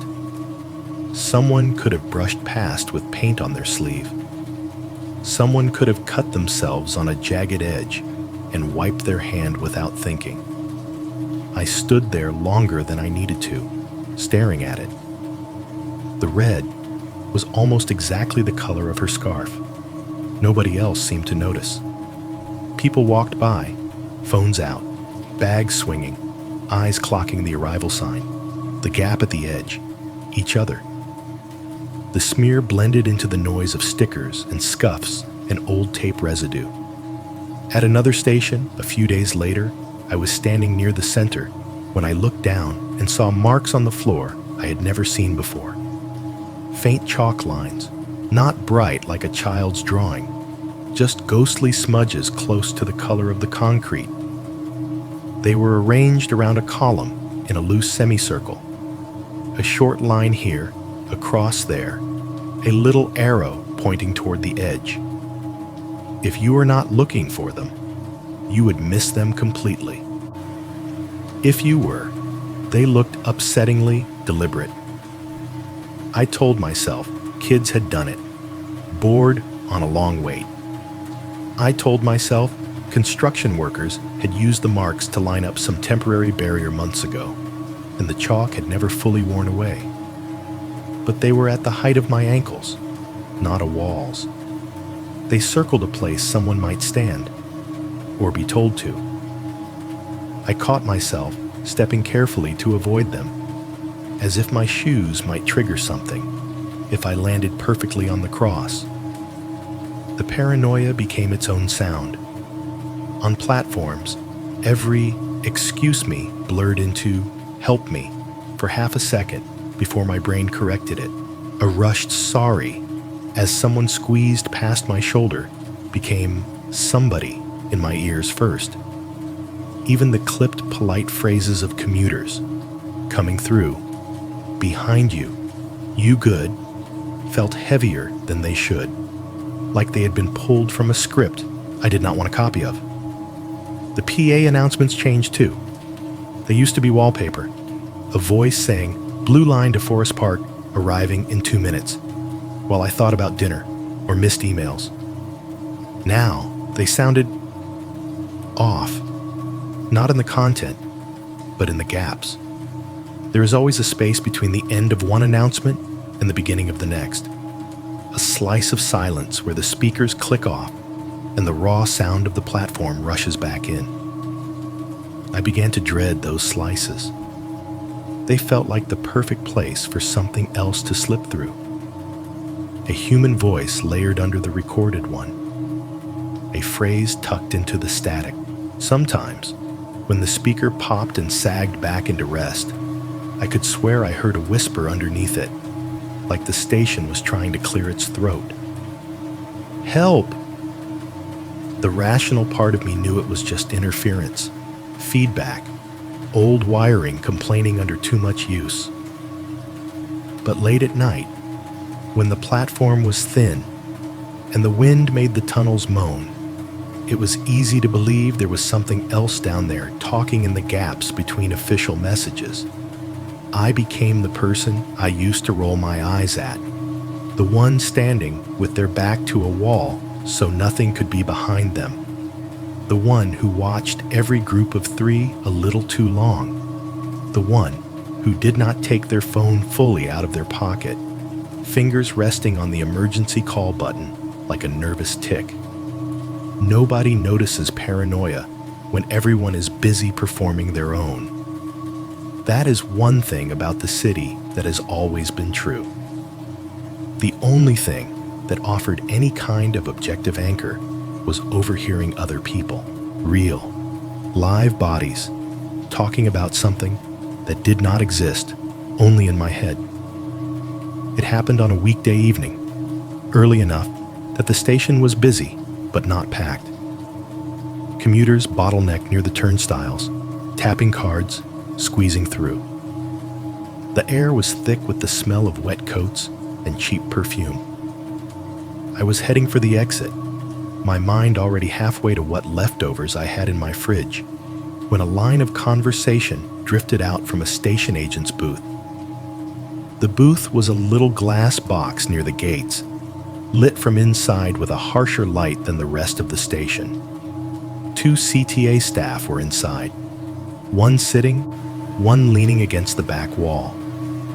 I would not have noticed them at all if the seated one had not laughed, a short, humorless burst. "We keep getting these calls," she said, her voice muffled by the plexiglass, but clear enough. About a woman asking for help with 2 guys following her. Every damn week seems like. I stopped walking without meaning to. The man leaning against the wall snorted. "Yeah? CPD do anything?" "By the time they show up, no one's there," she said. "Or it's just some couple arguing and nothing you can put on a report. You know how it is."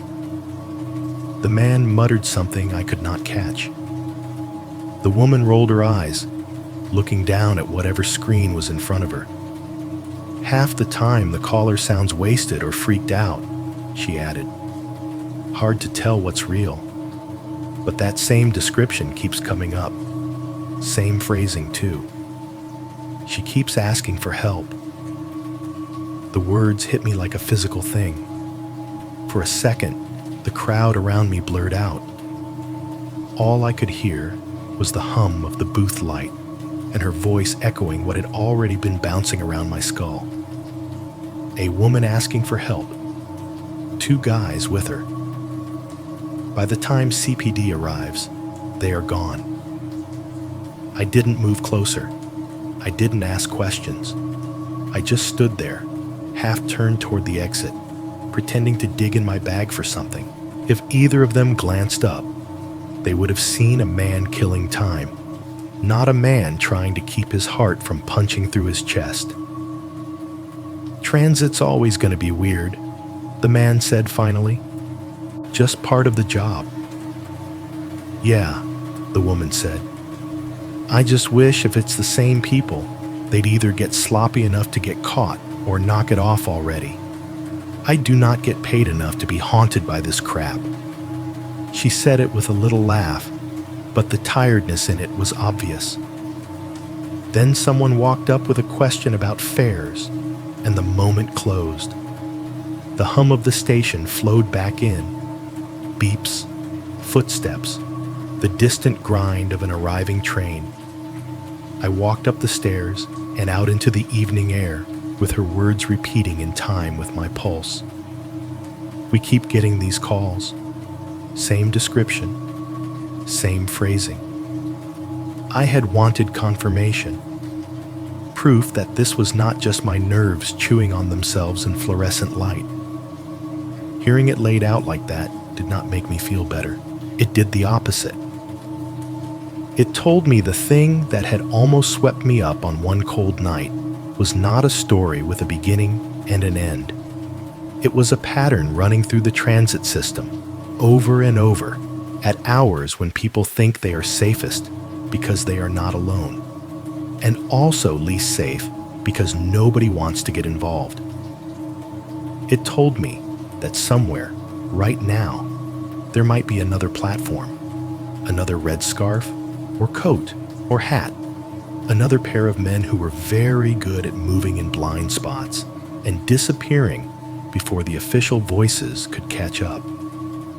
It told me that my night on the blue line was not special.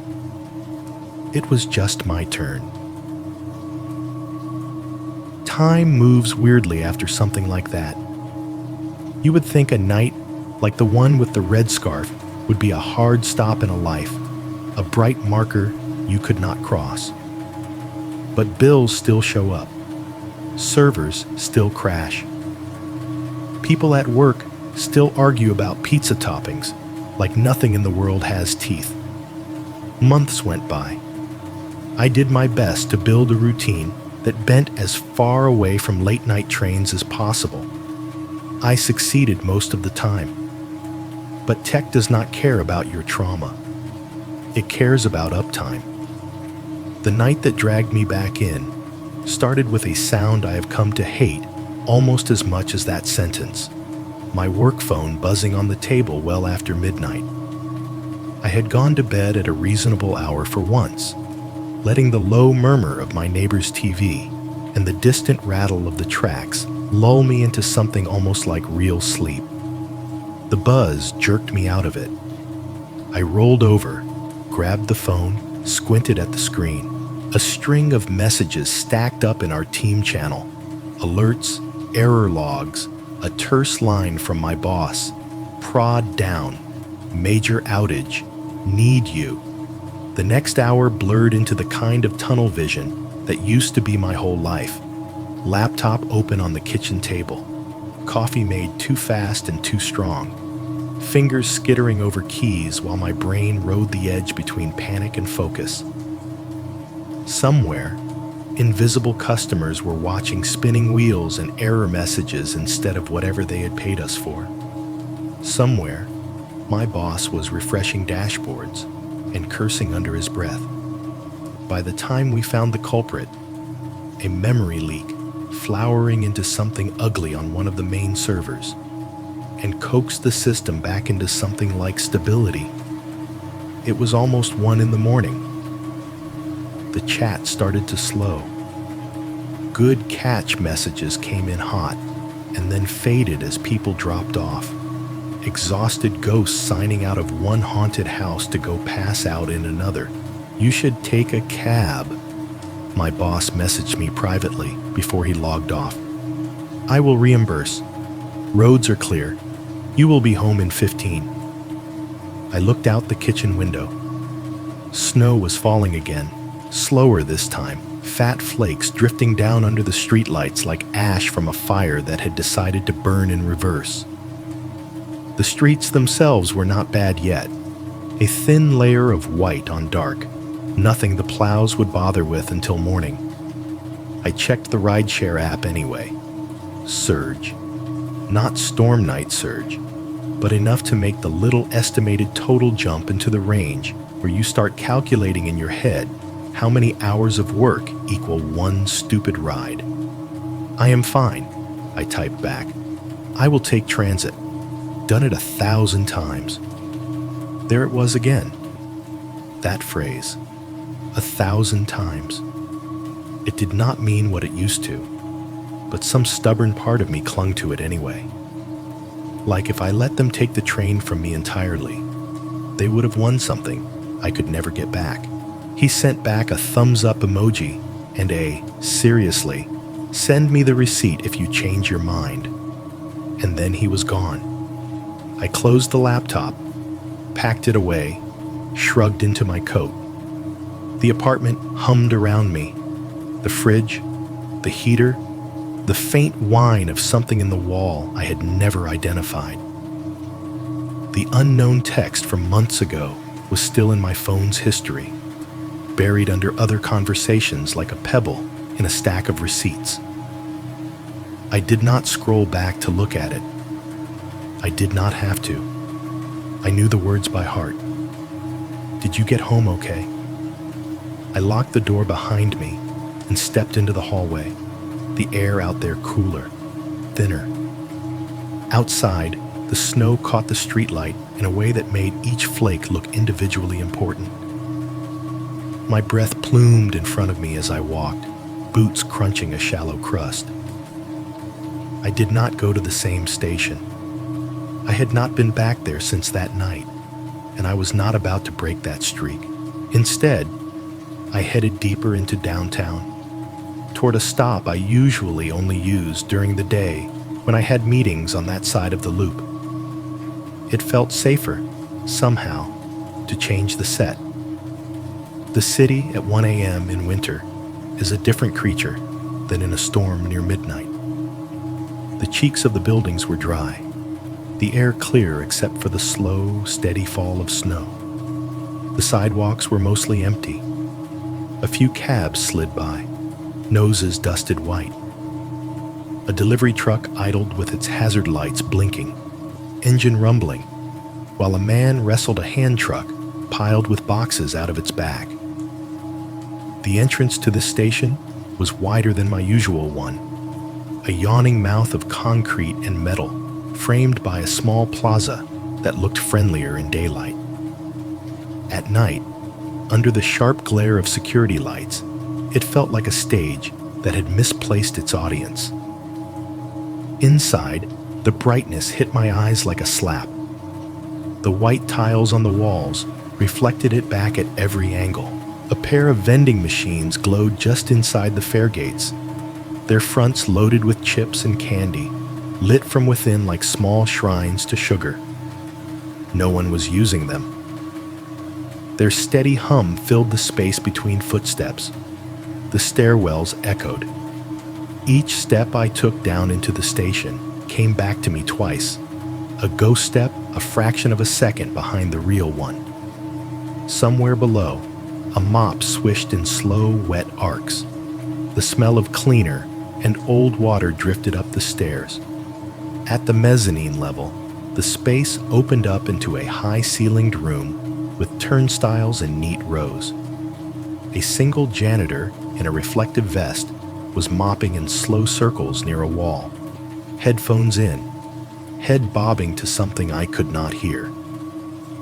The station agent's booth was occupied, but the glass was tinted just enough that I could barely make out the shape of someone's head bowed over a screen. The monitors above the turnstiles showed grainy feeds of the platforms, split screens, timestamps, black and white bodies moving like shadows. For a moment, I let myself watch those instead of the real thing. It felt safer somehow, seeing people a few seconds delayed, their movements flattened. I tapped my card, heard the double beep, pushed through. The sound of my own passage still made me flinch. The platform was nearly empty.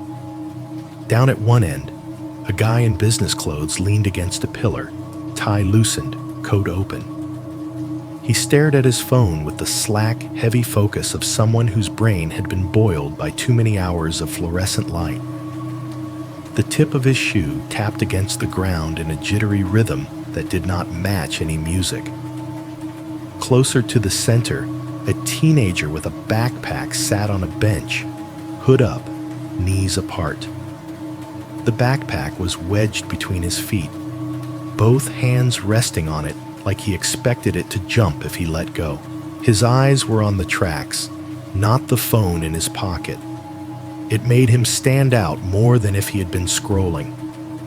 Above us, the PA system crackled, hissed, and then the woman's recorded voice announced a delay in the usual neutral tone. Blue line to O'Hare, arriving in 8 minutes. 8. An eternity and no time at all, depending on what decided to share the space with you. I moved toward the middle, picking a spot where I could see the stairs and the far end at the same time. My heart was beating faster than the situation warranted. The janitor's mop sounds from upstairs faded. Down here, the noises were smaller.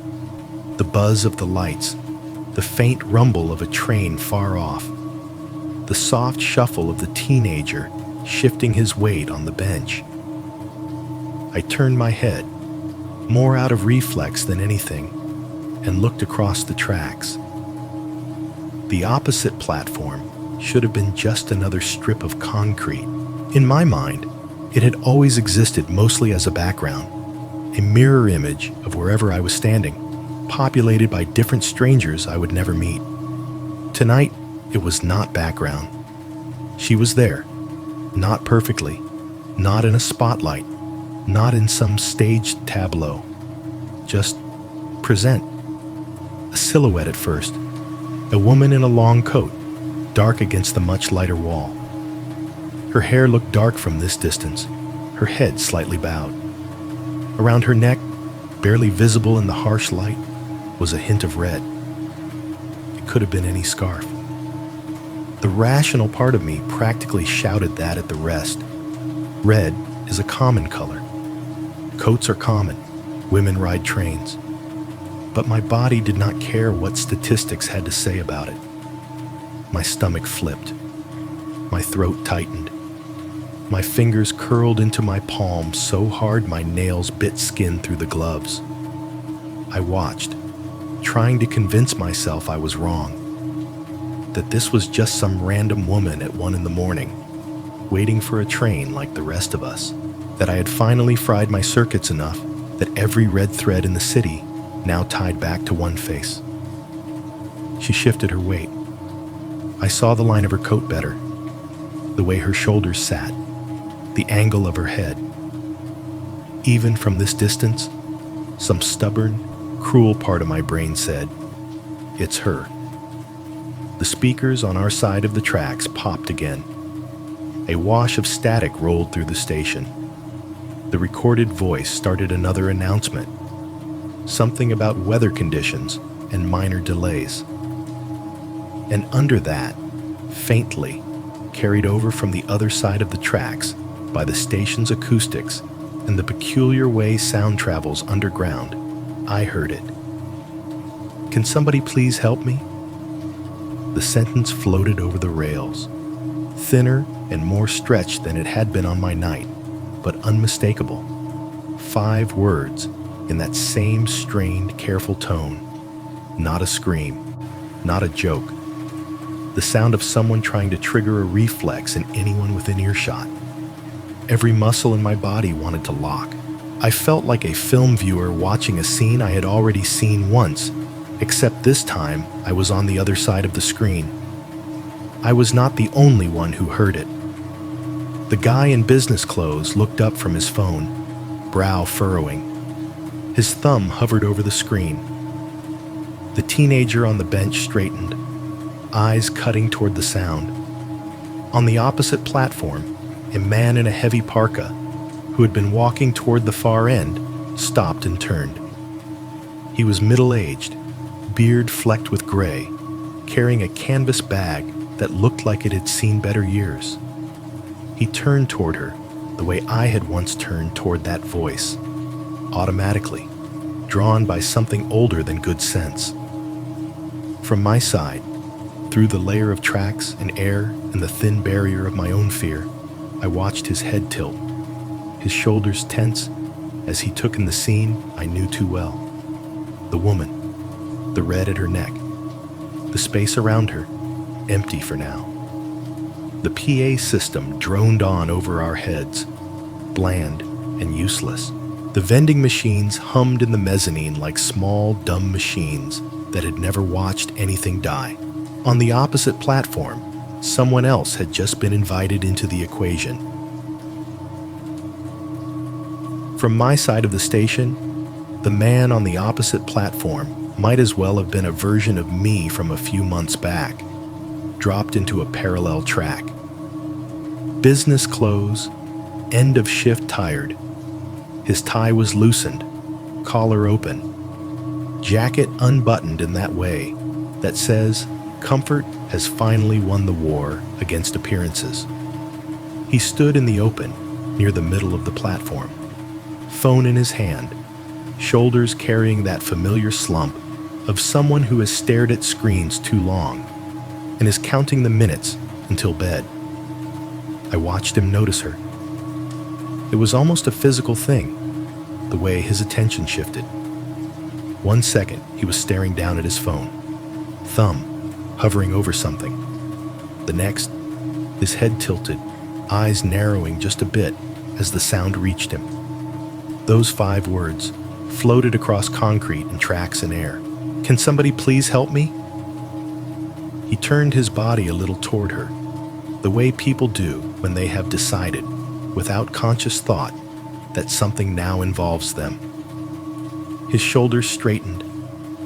He looked from the woman to the space around her, taking in the environment the way I had on my night. The distance, the exits, the people. From where I stood, a couple of tracks away, I could see the 2 shapes that emerged from behind a pillar near her. They did not appear with any dramatic flair. They just stepped into the washed-out light of the platform like they had been waiting for their cue. Hoodies, dark, hands in pockets. They moved with that too relaxed gait that reads as casual until you squint and realize there is not a single wasted motion in it. They were a little farther from her than they had been with me at first, giving her space, giving him space to decide they were not part of the problem, a perimeter rather than a grip. The man in business clothes looked between them and her, his gaze ping-ponging like a cursor scrolling a list of pros and cons. Even from that distance, I could see the little crease forming between his eyebrows. Our sign above my platform pinged and flipped from 4 minutes to 2 minutes. The orange numbers glowed, indifferent. 2 minutes until my train, maybe less if the system decided to make up time. 2 minutes between me and the moment when this whole scene would disappear behind steel and glass, leaving me with nothing but a memory and maybe a bad video. 2 minutes between him standing there having a choice and the point where that choice might be gone. Even if there had been no tracks, I was not close. The platforms here were separated by multiple sets of rails and a concrete wall rising partway between them. The kind of barrier that makes jumping across not just stupid, but lethal. The geometry of it turned the opposite side into another country. Options spun anyway. I could yell. I could wave my arms like an idiot, try to get his attention over the sound of the station. Risk every head on both platforms turning my way, including hers, including theirs. I could run upstairs, try to find a station agent, drag them down here, and point like a madman. By the time they followed, the calculus would have changed. Trains come, trains go. People get on, get off, vanish. I could dial 911 again and become one more line on the dispatcher's log. Man calling about a woman on a platform. Again. My hand was already on my phone. That decision, at least, bypassed whatever pride I had left. I pulled it out, thumb clumsy on the screen, and opened the camera first, on instinct. I hit record. From this distance, the image was trash. I pinched and zoomed anyway, the grain multiplying until everyone on the screen was reduced to shapes and colors. A smudge of dark coat, a streak of red at the throat, two heavier blurs bracketing her, the man in business clothes in the foreground like a poor-quality NPC in a bad game. Still, I kept it going. If nothing else, it would give me something to shove in someone's face later when they asked why I sounded so certain. With my other hand, I opened the phone app and hit the emergency number for the second time in my life. It rang once, twice. 911. What is your emergency? The voice was different this time. Lower. A man. Same calm, practiced neutrality. I am at the station name Blue Line, I said, words spilling out faster than my breath wanted to allow. Opposite platform. There is this woman. She just said, "Can somebody please help me?" And there are two guys in hoodies near her, and... "Okay, sir," he said, not surprised, not alarmed, just sliding into the script. "Slow down. Which station are you at?" I repeated it, added cross streets, rattled off the line, the direction. "Describe what you were seeing for me," he said. I could hear the faint clatter of keys on his end, that subtle sound of someone turning panic into text. She is in a long coat, dark, with something red around her neck. Two men, both in dark hoodies, one a little taller, standing near her. She just said she needed help. I heard it clearly. There is a guy near her. He is looking at them like he is trying to decide what to do. "Is anyone being physically assaulted at this time?" he asked. "No," I said, teeth clenched. "Not yet. They are just there. Close. But this is the same thing I called about months ago. Same line. Can somebody please help me?" Same setup. "Please, you have to send someone now." There was a small exhale on his end. Not quite a sigh. Close. "Units are on the way," he said. "We have had some reports like this before. Stay where you are and do not engage the subjects. Do you understand?" The way he said, "reports like this before," made something cold crawl up my spine. The weariness in his tone was not disbelief. It was familiarity. "Yeah," I said. "Yeah, I understand." On the opposite platform, the man in business clothes had taken a step closer to her. Not all the way. Just enough to close some of the distance without committing. His phone hung loose at his side now. His body angled between her and the track edge, the way someone might position themselves if they were thinking about being a barrier, not realizing yet that the danger might not come from that direction. One of the hoodies shifted, weight moving from one leg to the other. He leaned back against the pillar in an overly casual slouch, hands in his pockets. The other took one slow step, then another, adjusting the triangle of space between them and her.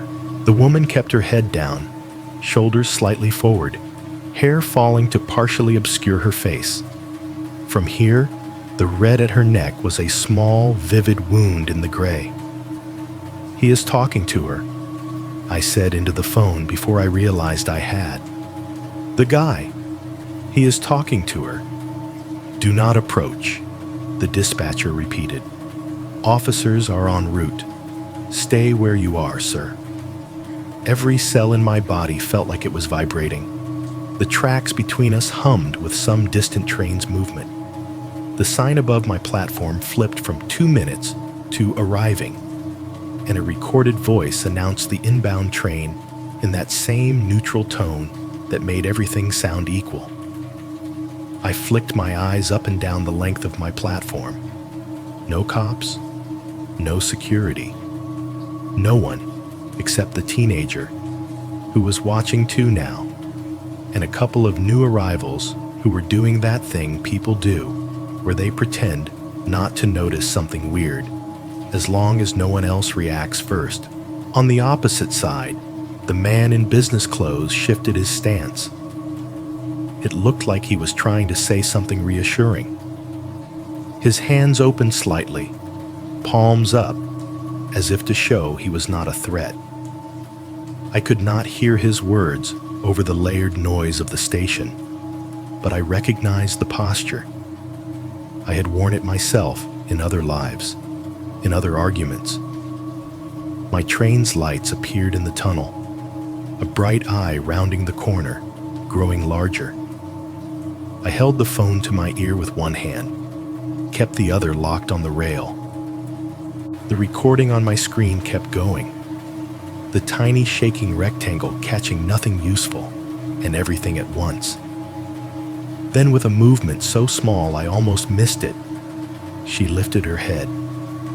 Not toward the man in business clothes beside her, not toward the hoodies. She lifted it and turned it directly across the tracks, toward me. The distance between us was too great for details. The light was too harsh, flattening everything into lines and planes, but some expressions do not need resolution. They travel. Her gaze landed exactly where I was standing, like she had known all along which station, which hour, which side of the tracks I would eventually choose. For that brief moment, the roar of my arriving train, the dispatcher's voice, the station noise, all dropped behind a wall of cotton. Even through layers of air and glass and concrete, I could feel it. Recognition. It was in the slight narrowing of her eyes, in the way her mouth curved, not into a smile, not into a frown, but into a line that said, "There you are." I do not know if the dispatcher was still talking. I do not know if the teenager on my side noticed my whole body go rigid. I just know that for one silent second, we were locked there. Me in my little patch of platform, her in hers, the tracks, and the oh-so-public nature of the space between us. Then the wind of my train's arrival slammed into my back, and the spell snapped. There is a point where sound stops being background and becomes a wall. My train announced itself with a tremor first, the faint vibration under my soles, the subtle sway in the air. Then the noise began to climb, a low rumble at the edge of hearing, swelling into the familiar growl of tons of metal punching their way through a tunnel. The dispatcher was still in my ear, voice tinny and far away. "Sir, stay where you are. Do not engage. Officers." The rest was eaten alive. The roar built like weather. It rolled down the tunnel toward me, a pressure wave of sound that pushed every smaller noise out of its path. The hum of the lights vanished. The PA announcements dissolved. Even the quiet murmur of people shifting on the platform was swallowed. Wind rushed ahead of the train, slamming into my back hard enough to shove one foot a half-inch forward on the concrete. It whipped my coat around my legs, yanked at the edges of my hood. The air tasted like metal and old dust, the scent of brakes and electricity. The headlights burst into view around the curve, bright, blinding for a second. They stuttered across my vision as they hit the imperfections in the tunnel walls. Light, shadow, turning the whole scene into a jittering film strip. I could still see her. Across the tracks, on the opposite platform, she had not moved. She stood with the same straight-backed posture, coat falling in clean lines, the red at her throat burning under the fluorescent wash. The man in business clothes was turned slightly toward her, body angled in that hesitant half-commitment. One of the hoodies leaned against the pillar, the other a fraction closer than he had been a minute ago. My options narrowed with every foot of track my train devoured. I could let the cars thunder past and stay on the platform, wait for the train to clear, then run up the stairs, cross through the mezzanine, and down to the other side. Maybe it would take a minute, maybe two. Long enough for something irreversible to happen halfway down a set of stairs where no camera angle quite lined up. I could step right up to the edge and scream, throw my voice over the tracks, over the roar, over whatever script they were used to. Hey, back off. I see you. Hope the cops got there before anyone decided my interference was more trouble than it was worth. I could jump, stupid, suicidal, drop onto the tracks and try to scramble across before the next train came, turning myself into another nameless blip on the crime blog with people arguing in the comments about whether I had meant to die. Or I could get on my train. I could step through the open doors like I had done 1,000 times in the 1,000 lives I had before I knew any of this. I could cling to the dispatcher's promise. Units are on the way, like a shield. Tell myself, later, that staying would not have changed anything, that I would only have given them a wider cast to work with. The train blasted into the station. Cars rolled past in a flickering procession, windows bright rectangles that showed the inside of the car for a heartbeat and then were gone. In those flickers, everything on the opposite platform broke into vignettes. Between one car and the next, I saw the woman's hand on the man's arm, not grabbing, resting. A gesture that could be read a dozen ways, depending on what story your brain wants to tell. Seeking comfort, holding him there, keeping him from walking away. Another gap, another flash. One hoodie had shifted closer, his shoulder almost aligned with hers now. The other still leaned against the pillar, but his head was tilted, eyes locked on the business guy's back. Another flicker, the man scratching the back of his neck, that universal sign of uncertainty. He was half turned, like he was saying something, maybe asking if she was okay, maybe suggesting they move closer to the stairs, maybe trying to make this everyone else's problem and not just his. My stomach twisted with a kind of nauseating déjà vu. I had been him. He did not know that yet, that he was walking through the part of the story that never makes it into official reports, because nothing technically illegal has happened. The train screeched to a stop in front of me, the brakes screaming that high, metallic scream that makes your teeth ache. The doors slid open with a hydraulic exhale. Warm, stale air puffed out of the car, carrying the smell of too many bodies and not enough fresh anything. People moved. They always do. A woman in a long coat slipped past me getting off. A guy with a backpack stepped on, not even glancing up from his phone. Behind me, the teenager folded his shoulders and drifted toward a different car. I stood there on the platform, phone in my hand, dispatch in my ear saying something I could not make out anymore. My heart hammered so hard my vision blurred at the edges. The open doorway yawned in front of me like a mouth. Move, I told myself. Choose. Stay. And you are one man yelling across too much space. You watched what that got you last time. A text from a stranger and a dispatch code that changed nothing. Go. And you are the man who watched it happen again and walked away. My feet made the choice my brain could not. I stepped inside. The floor of the car shifted under me as the suspension adjusted to the new weight. I grabbed the pole by the door and turned automatically toward the window, toward the opposite platform. The glass was smeared with old fingerprints and something that looked like oil, but it was clear enough. She was still standing in the same spot.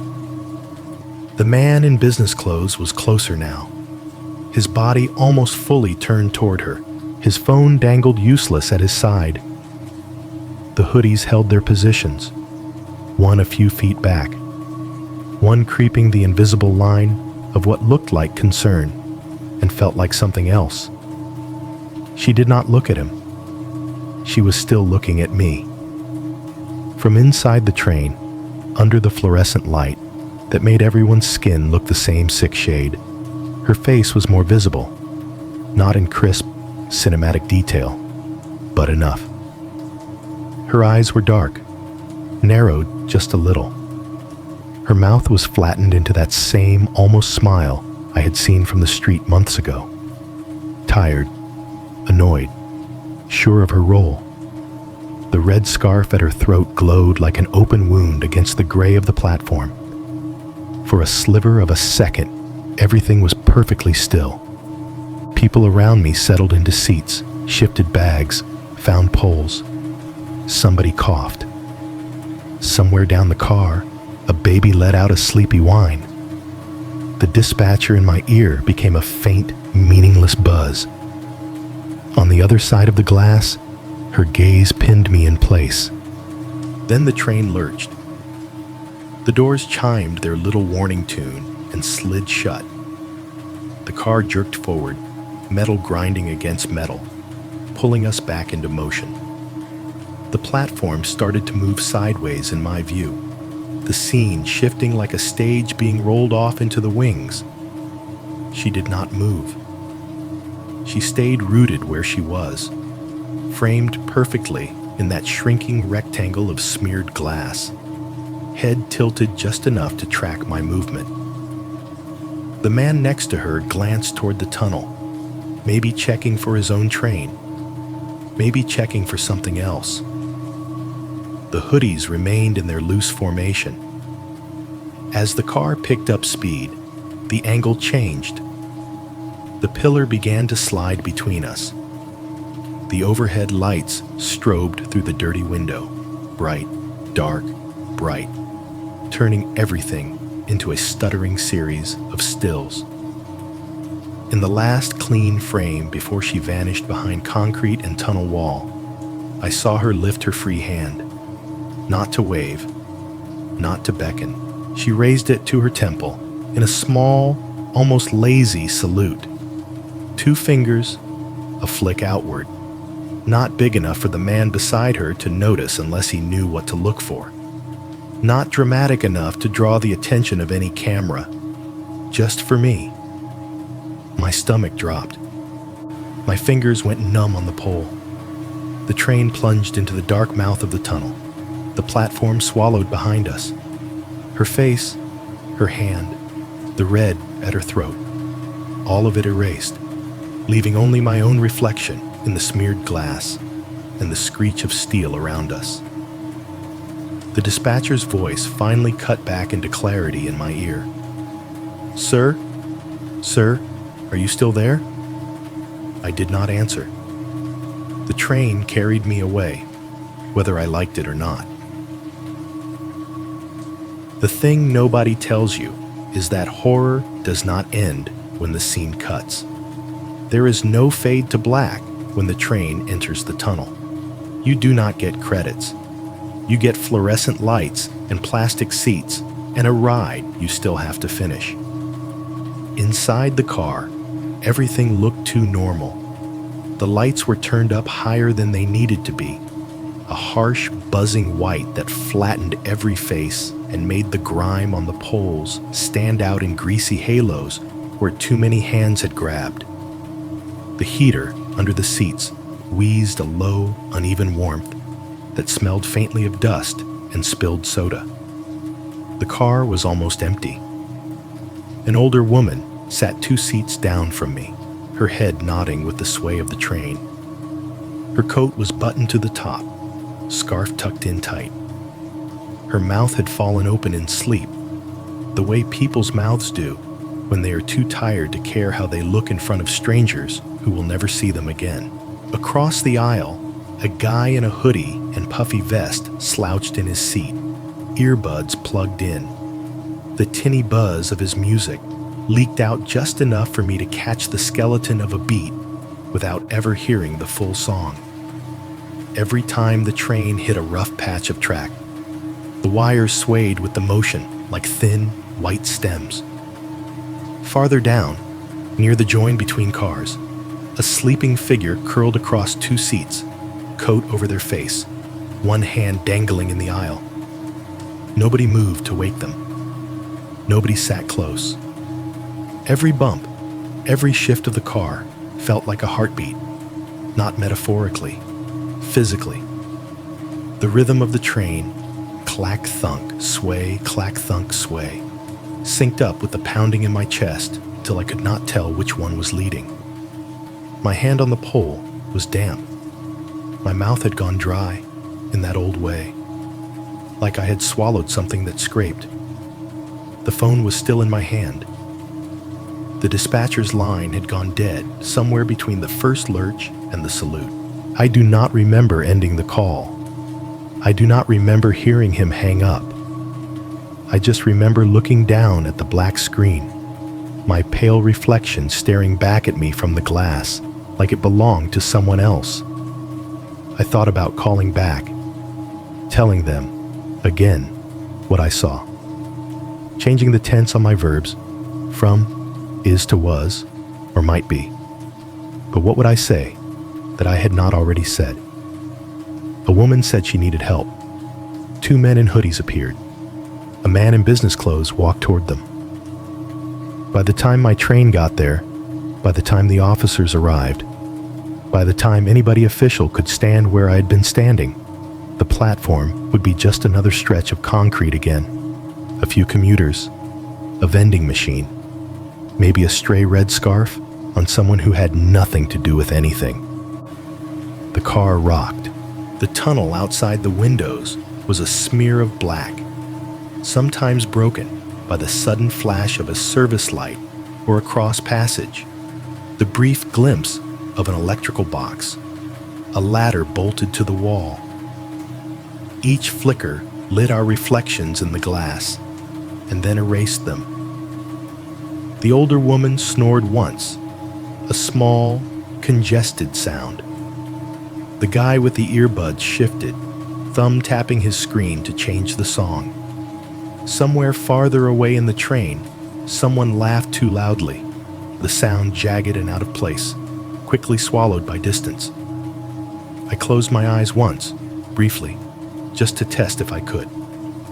The instant I did, I saw her, not as a ghost, not as some cinematic apparition, but as the memory of that last clean frame. Red scarf, lifted hand, fingers touching her temple in a gesture that should have been too small to carry so much meaning. My eyes snapped open again. The stops ticked by. The recorded voice called them out in order, neutral and calm. Next stop is doors open on the right at. People got on. People got off. Life asserted itself in the form of groceries, backpacks, the sharp smell of fast food someone had given up waiting to eat. The world did not care that something bad might be happening across the tracks at a station I had already left behind. By the time my stop came, my legs felt like they belonged to somebody else.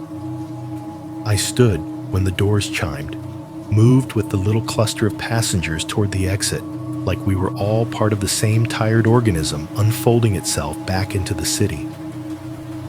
The air on the platform at my stop was colder than the car, a slap that woke up the part of my brain that had been trying to shut down. I climbed the stairs up to the mezzanine, then to street level, each step a small, separate act of will. Above ground, the world was quiet in that late-hour way.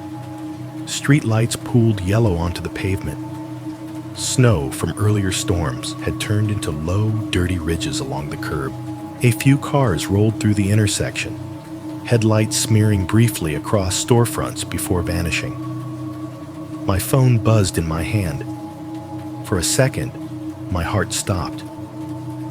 It was ridiculous, just a piece of electronics vibrating. But my body remembered the unknown text, the one that had slotted itself into my sense of what worse could mean. I looked down. This time, it was a number I half recognized. Not saved, but familiar enough.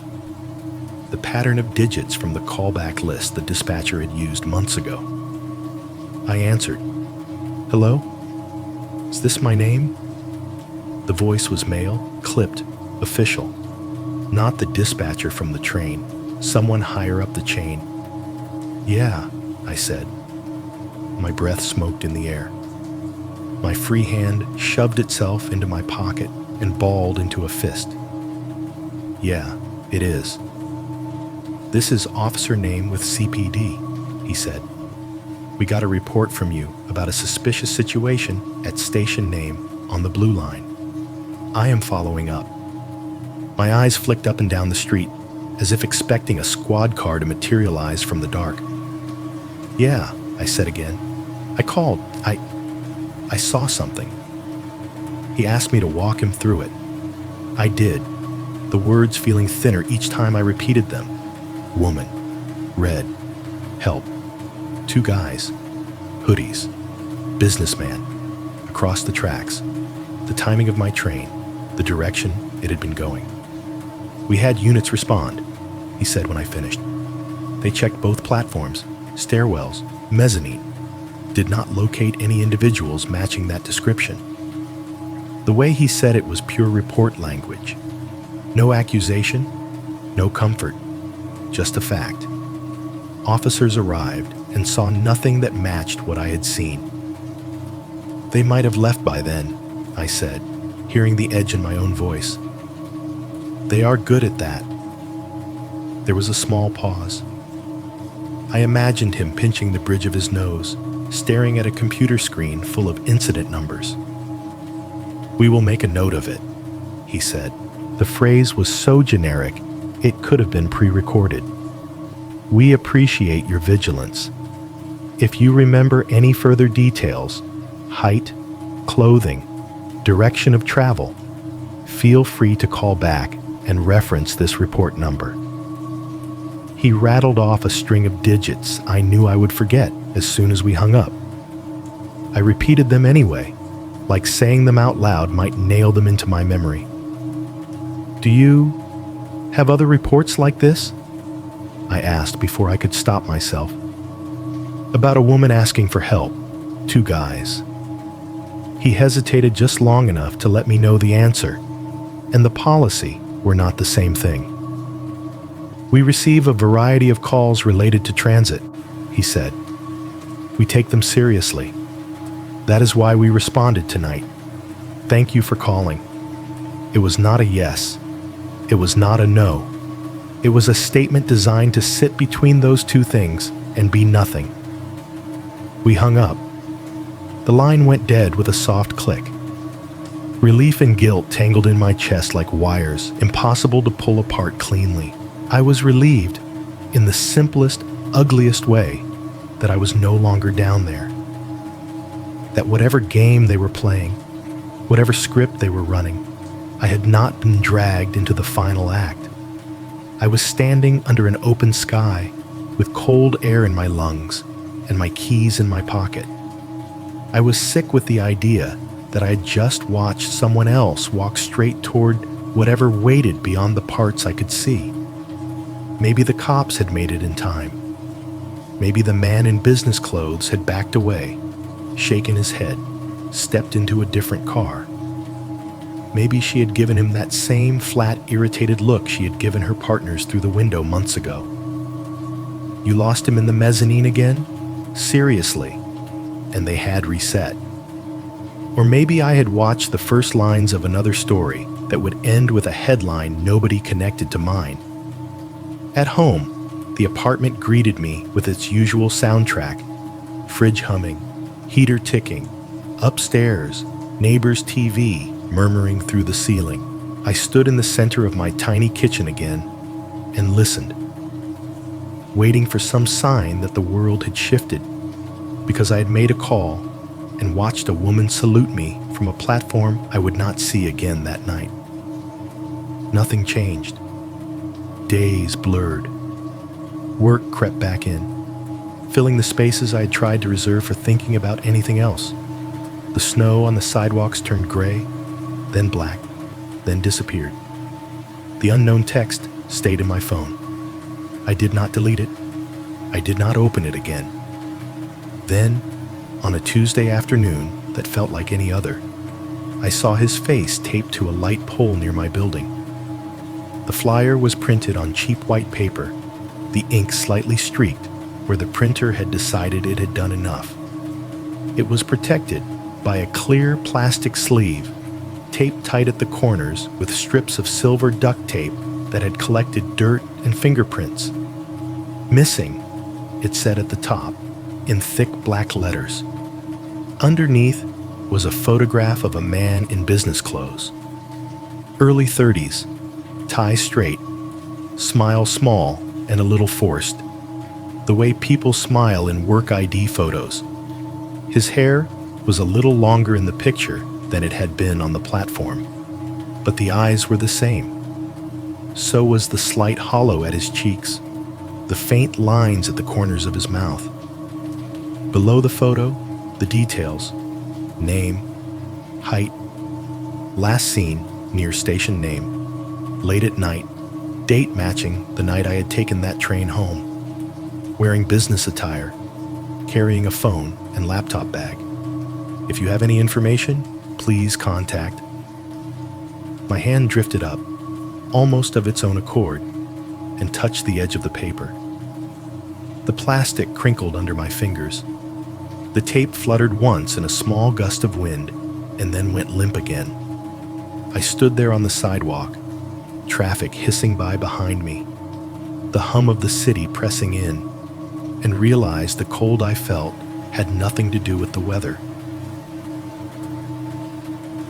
If you are wondering why I am telling you all this and not just sending another report to the police, the short answer is, I already tried that. Cops want proof. They want dates, times, clear footage. They want a frame where someone's hand is on someone else's throat, where a weapon is out, where there is blood on the ground instead of just the promise of it hanging in the air. They need something they can put in a box on a form, something that fits words like assault in progress or armed robbery instead of I had a bad feeling and then everything went blank. What I have is not proof. What I have is a pattern. That is why I am writing to a horror channel instead. You do not know me, and I do not know you. But I know what it feels like to sit in a small apartment at night with the lights off and a phone screen glowing in your hand. I know the sound of a fridge humming in the background, of an old heater coughing itself awake, of your upstairs neighbor's TV bleeding through the ceiling. I know what it is to scroll through true horror stories and tell yourself they are just entertainment until something in one of them hits a nerve you did not know was exposed. I used to think the worst part of those videos was the tagline idea. It could happen to anyone. That phrase is designed to make you feel included. Like every shadow could be hiding a stalker. Like every gas station could become a crime scene. Now I think the worst part is different. The worst part is realizing it is probably happening right now, somewhere, while you watch. While you are lying there with your fan on, or your AC humming, or your car heater ticking while you sit in a parking lot outside a 24-hour store. There is a good chance somebody else is standing on a platform under a city thinking they are just tired and going home. There is a good chance somebody is hearing a woman's voice say, "Can somebody please help me?" for the first time and deciding what kind of person they are going to be in the next 30 seconds. Maybe it is not the same woman. Maybe it is not the same two men. Maybe in your city the coats are different. The weapons are different. The word help is replaced with something else. But the pattern, the shape of it, that is what scares me more than any one night of my life. So let me lay it out for you as cleanly as I can. There is a woman on a platform or near a stop or wherever people wait in that half-public, half-private limbo. She looks like a victim. She plays that role very well. Voice strained but quiet. Not screaming. Not hysterical. Not dramatic enough that everyone around her feels forced to react. Just enough to trigger that reflex in people who still believe in stepping in. Can somebody please help me? There are two men, or maybe one, or maybe three. But two seems to be the preferred number. They hover near her, not touching her, not at first. Standing close enough to be part of the scene, but far enough away they can pretend, if anyone asks, that they are just concerned bystanders. They are dressed to blend. Hoodies, coats, the uniform of every guy trying to stay warm in a city that does not care if you freeze. The weapon, if there is one, is not out. It is tucked into a waistband, hidden under a jacket, kept just beneath the threshold of what a camera can pick up cleanly on a screen. It is not for the woman. Not yet. It is for the third person. That third person is the actual target. They are the one who turns when they hear the line. They are the one who looks between her and them and feels that pull in their chest. Fear on one side, decency on the other.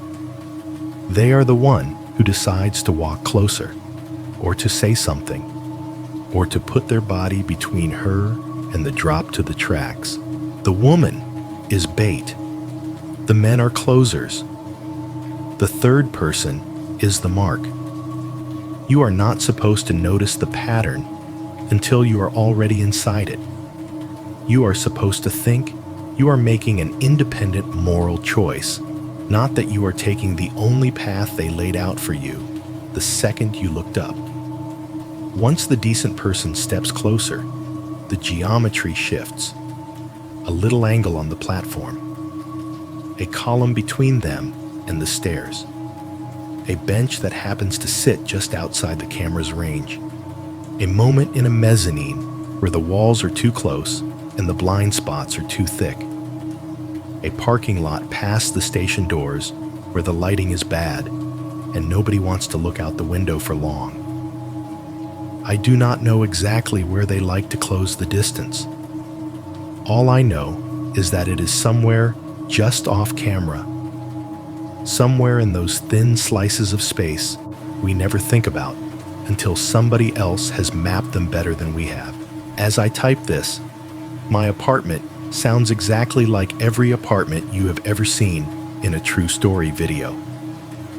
The fridge is humming, a steady undercurrent that barely changes pitch, like a machine breathing in its sleep. Every now and then, the compressor kicks off with a soft clunk, leaving a brief emptiness that feels wrong until it starts up again. The wind is whistling thinly against my window, squeezing itself through whatever bad seal the landlord never fixed.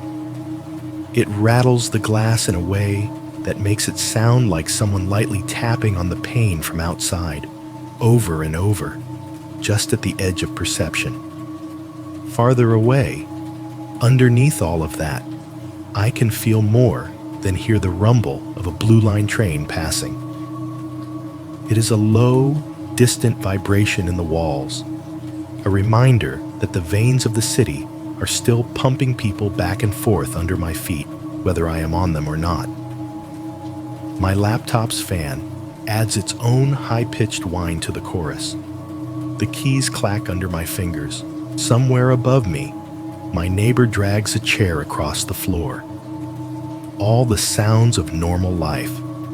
All the noises stories like this hang on, so you will recognize yourself in them. You might be lying somewhere right now, with similar sounds filling the background. You might think the worst thing they are doing is making it hard to fall asleep. I used to think that too. There is one more reason I am sending this to a horror channel. Stories survive differently here. With the police, it is an incident number and a brief note, filed away until someone bigger fits the pattern often enough that it cannot be ignored. With channels like this, it is a video somebody puts on at 2 in the morning when they cannot face their own thoughts yet and would rather borrow someone else's. Maybe you are that person tonight. Maybe you are listening to my voice come out of a stranger's mouth while you scroll through comments and half watch the progress bar at the bottom of the screen. Maybe you are thinking, this guy is paranoid. Maybe you are thinking, I would have done more. I hope you would. I also hope you understand that sometimes the only thing left to do is talk to ghosts through a screen and hope some of them are still breathing on the other side.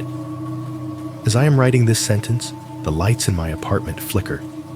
It is small. Half a second, maybe less. The overhead bulb stutters. The laptop screen dims and then snaps back, the world taking one staccato blink. In that instant, everything else stops. The fridge, mid-hum, drops into silence. The heater, between clicks, stays off. The neighbor's TV upstairs cuts out mid-laugh track. For the briefest moment, the building holds its breath. In that thin strip of absolute quiet, in the space where all the machines that usually drown out the edges of reality take one synchronized pause, I hear it. Not through headphones, not from memory, not from the speakers of your phone or your car stereo. In the room with me, a woman's voice, very close, very calm, perfectly clear in the stillness. Can somebody please help me? It is 1:12 a.m. as I finish this. I am sitting at my kitchen table, laptop open in front of me, screen too bright against everything else. My phone is face down to my right, the charging cable curling around it like a leash. The only light in the apartment is the bare overhead bulb above the table, humming faintly, buzzing just enough to let me know it is old and tired, but still doing its job. Outside the window, over my sink, the street is almost empty. A few parked cars lined up under the orange wash of the sodium vapor lights.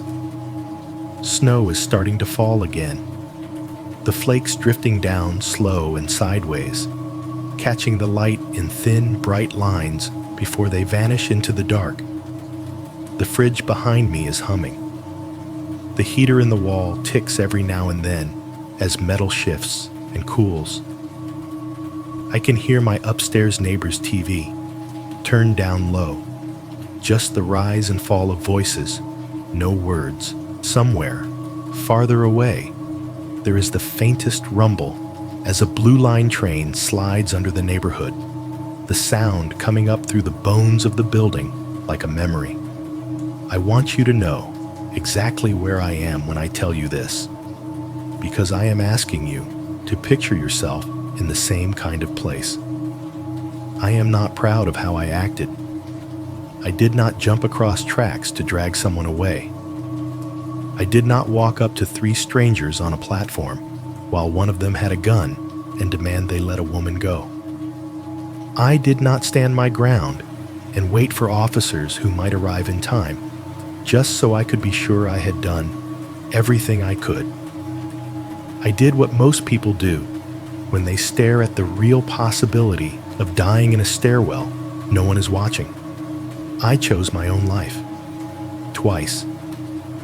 I walked away the first night and watched from a safe distance. I got on the train the second night and let the doors close between me and someone else's breaking point. I made calls. I gave descriptions. I told myself that was something. You can call that cowardice. You can call it survival instinct. If you have never felt someone's attention on you the way I felt hers on that platform, you do not actually know how your legs will move when it is your turn. I am not telling you this so you will think I am a hero. I am not telling you this so you can feel superior and say you would have done more. I am not even telling you this so you will decide right now that you will always be the kind of person who steps in. I am telling you this so you understand the game. If you hear that line one day, "Can somebody please help me?" you should know that you might not be the first person to hear it. It might have been practiced. It might have worked before. It might be part of a pattern that does not care who you are. Only what kind of reflex lives in your chest. About a week ago, something happened that finally cracked something in me in a way nothing else had. It was early evening this time, still light outside, just cold. I was at a completely different station, one I had only used a handful of times. It was rush hour, or close to it, crowded enough that you had to weave through small knots of people to find a place to stand. The air was full of the usual rush hour noise, announcements, footsteps, the scrape of bags and winter coats, the murmur of 100 separate conversations. I was standing near the middle of the platform, trying not to think about blind spots or camera angles for once, when I heard it. "Can somebody help me with these bags?" The first part hit me before my brain registered the rest. Can somebody help me? My body went cold so fast, it felt like the blood had dropped out of it. My legs tensed, ready to move without knowing where. My hand tightened around the strap of my bag. For a split second, the station shrank down to a pinpoint of sound, and my heart hit the inside of my ribs hard enough to blur the edges of my vision. Then the rest of the sentence caught up. "With these bags!" The voice was annoyed, but in a totally different way. Not strained, not controlled, just fed up. I forced myself to turn slowly, not snap. It was a woman in a puffy coat, maybe late 40s, standing near the stairs with 3 overstuffed grocery bags at her feet. One had split slightly, and a box of cereal was threatening to slide out. She was looking around at the crowd with that exasperated look people get when they realize they bought more than they can physically carry. A guy standing next to her, college hoodie, headphones around his neck, popped one earbud out and said, "Yeah, sure," like it was the most normal thing in the world. He bent down, grabbed 2 of the bags, and hoisted them up without any hesitation. No menace in his posture, no calculation, just basic human decency in action. "Thanks," she said. "Stupid elevator is down again." They moved toward the stairs together, already talking about how winter comes too early, how everything in the city breaks at the wrong time. No trap, no hoodies closing in, no red, just a woman actually needing help, and someone actually giving it. My legs were still buzzing. My throat still felt tight, like my body had wanted to bolt, and I had forced it to stay. I realized, standing there in the normal, crowded noise of that platform, that something in me had been rewired. I will never hear the word help the same way again. Every time someone says it now, on a platform, at a store, in a video, on a TV show, some part of me is already flinching, scanning for red, measuring distance, counting shapes. That is the part of this I do not think goes away. Some of you are listening to this on a bus, your head against the cold window, engine humming under your feet. Some of you are in bed, fan or AC humming, your phone screen the brightest thing in the room. Some of you are in a small apartment like mine, kitchen light on, fridge humming in the background while you fold laundry and let horror play over a Bluetooth speaker. Some of you, maybe, are hearing this on a train ride home just like mine. The car rocking, the overhead announcements blending into the story coming through your headphones. At some point, you are going to hear someone ask for help. That is just math. It might be in a parking lot. It might be on a sidewalk. It might be on a platform that looks uncomfortably like the ones I have been describing. Maybe they will really need it. Maybe they will be rehearsing a line. I am not going to tell you what to do when that happens. I am not going to tell you to always step in or to always walk away. I am not going to pretend there is one right answer that covers every camera angle and every blind spot in every city. I am just going to tell you this. If you think you can tell, just by looking, which kind of help you are hearing, you are probably wrong. The fridge behind me kicks off with a soft click. The heater goes quiet between cycles. For a second, the apartment feels too still. I glance at the window without meaning to. In the black glass, I can see my own reflection first. Pale face, tired eyes, the rectangle of light from the laptop throwing my features into sharper lines. Behind that, layered over the street outside, is the faint ghost of movement. Two blue-white bands of light sliding past, too far away to see clearly, but close enough for my brain to fill in the rest. Blue line, carving its path under the city, under me, still running, still carrying people who do not know which story they are in yet. If you ever find yourself on a nearly empty platform and hear a voice behind you say, "Can somebody please help me?" just remember, they might not be talking to the person standing next to them. They might be talking to you.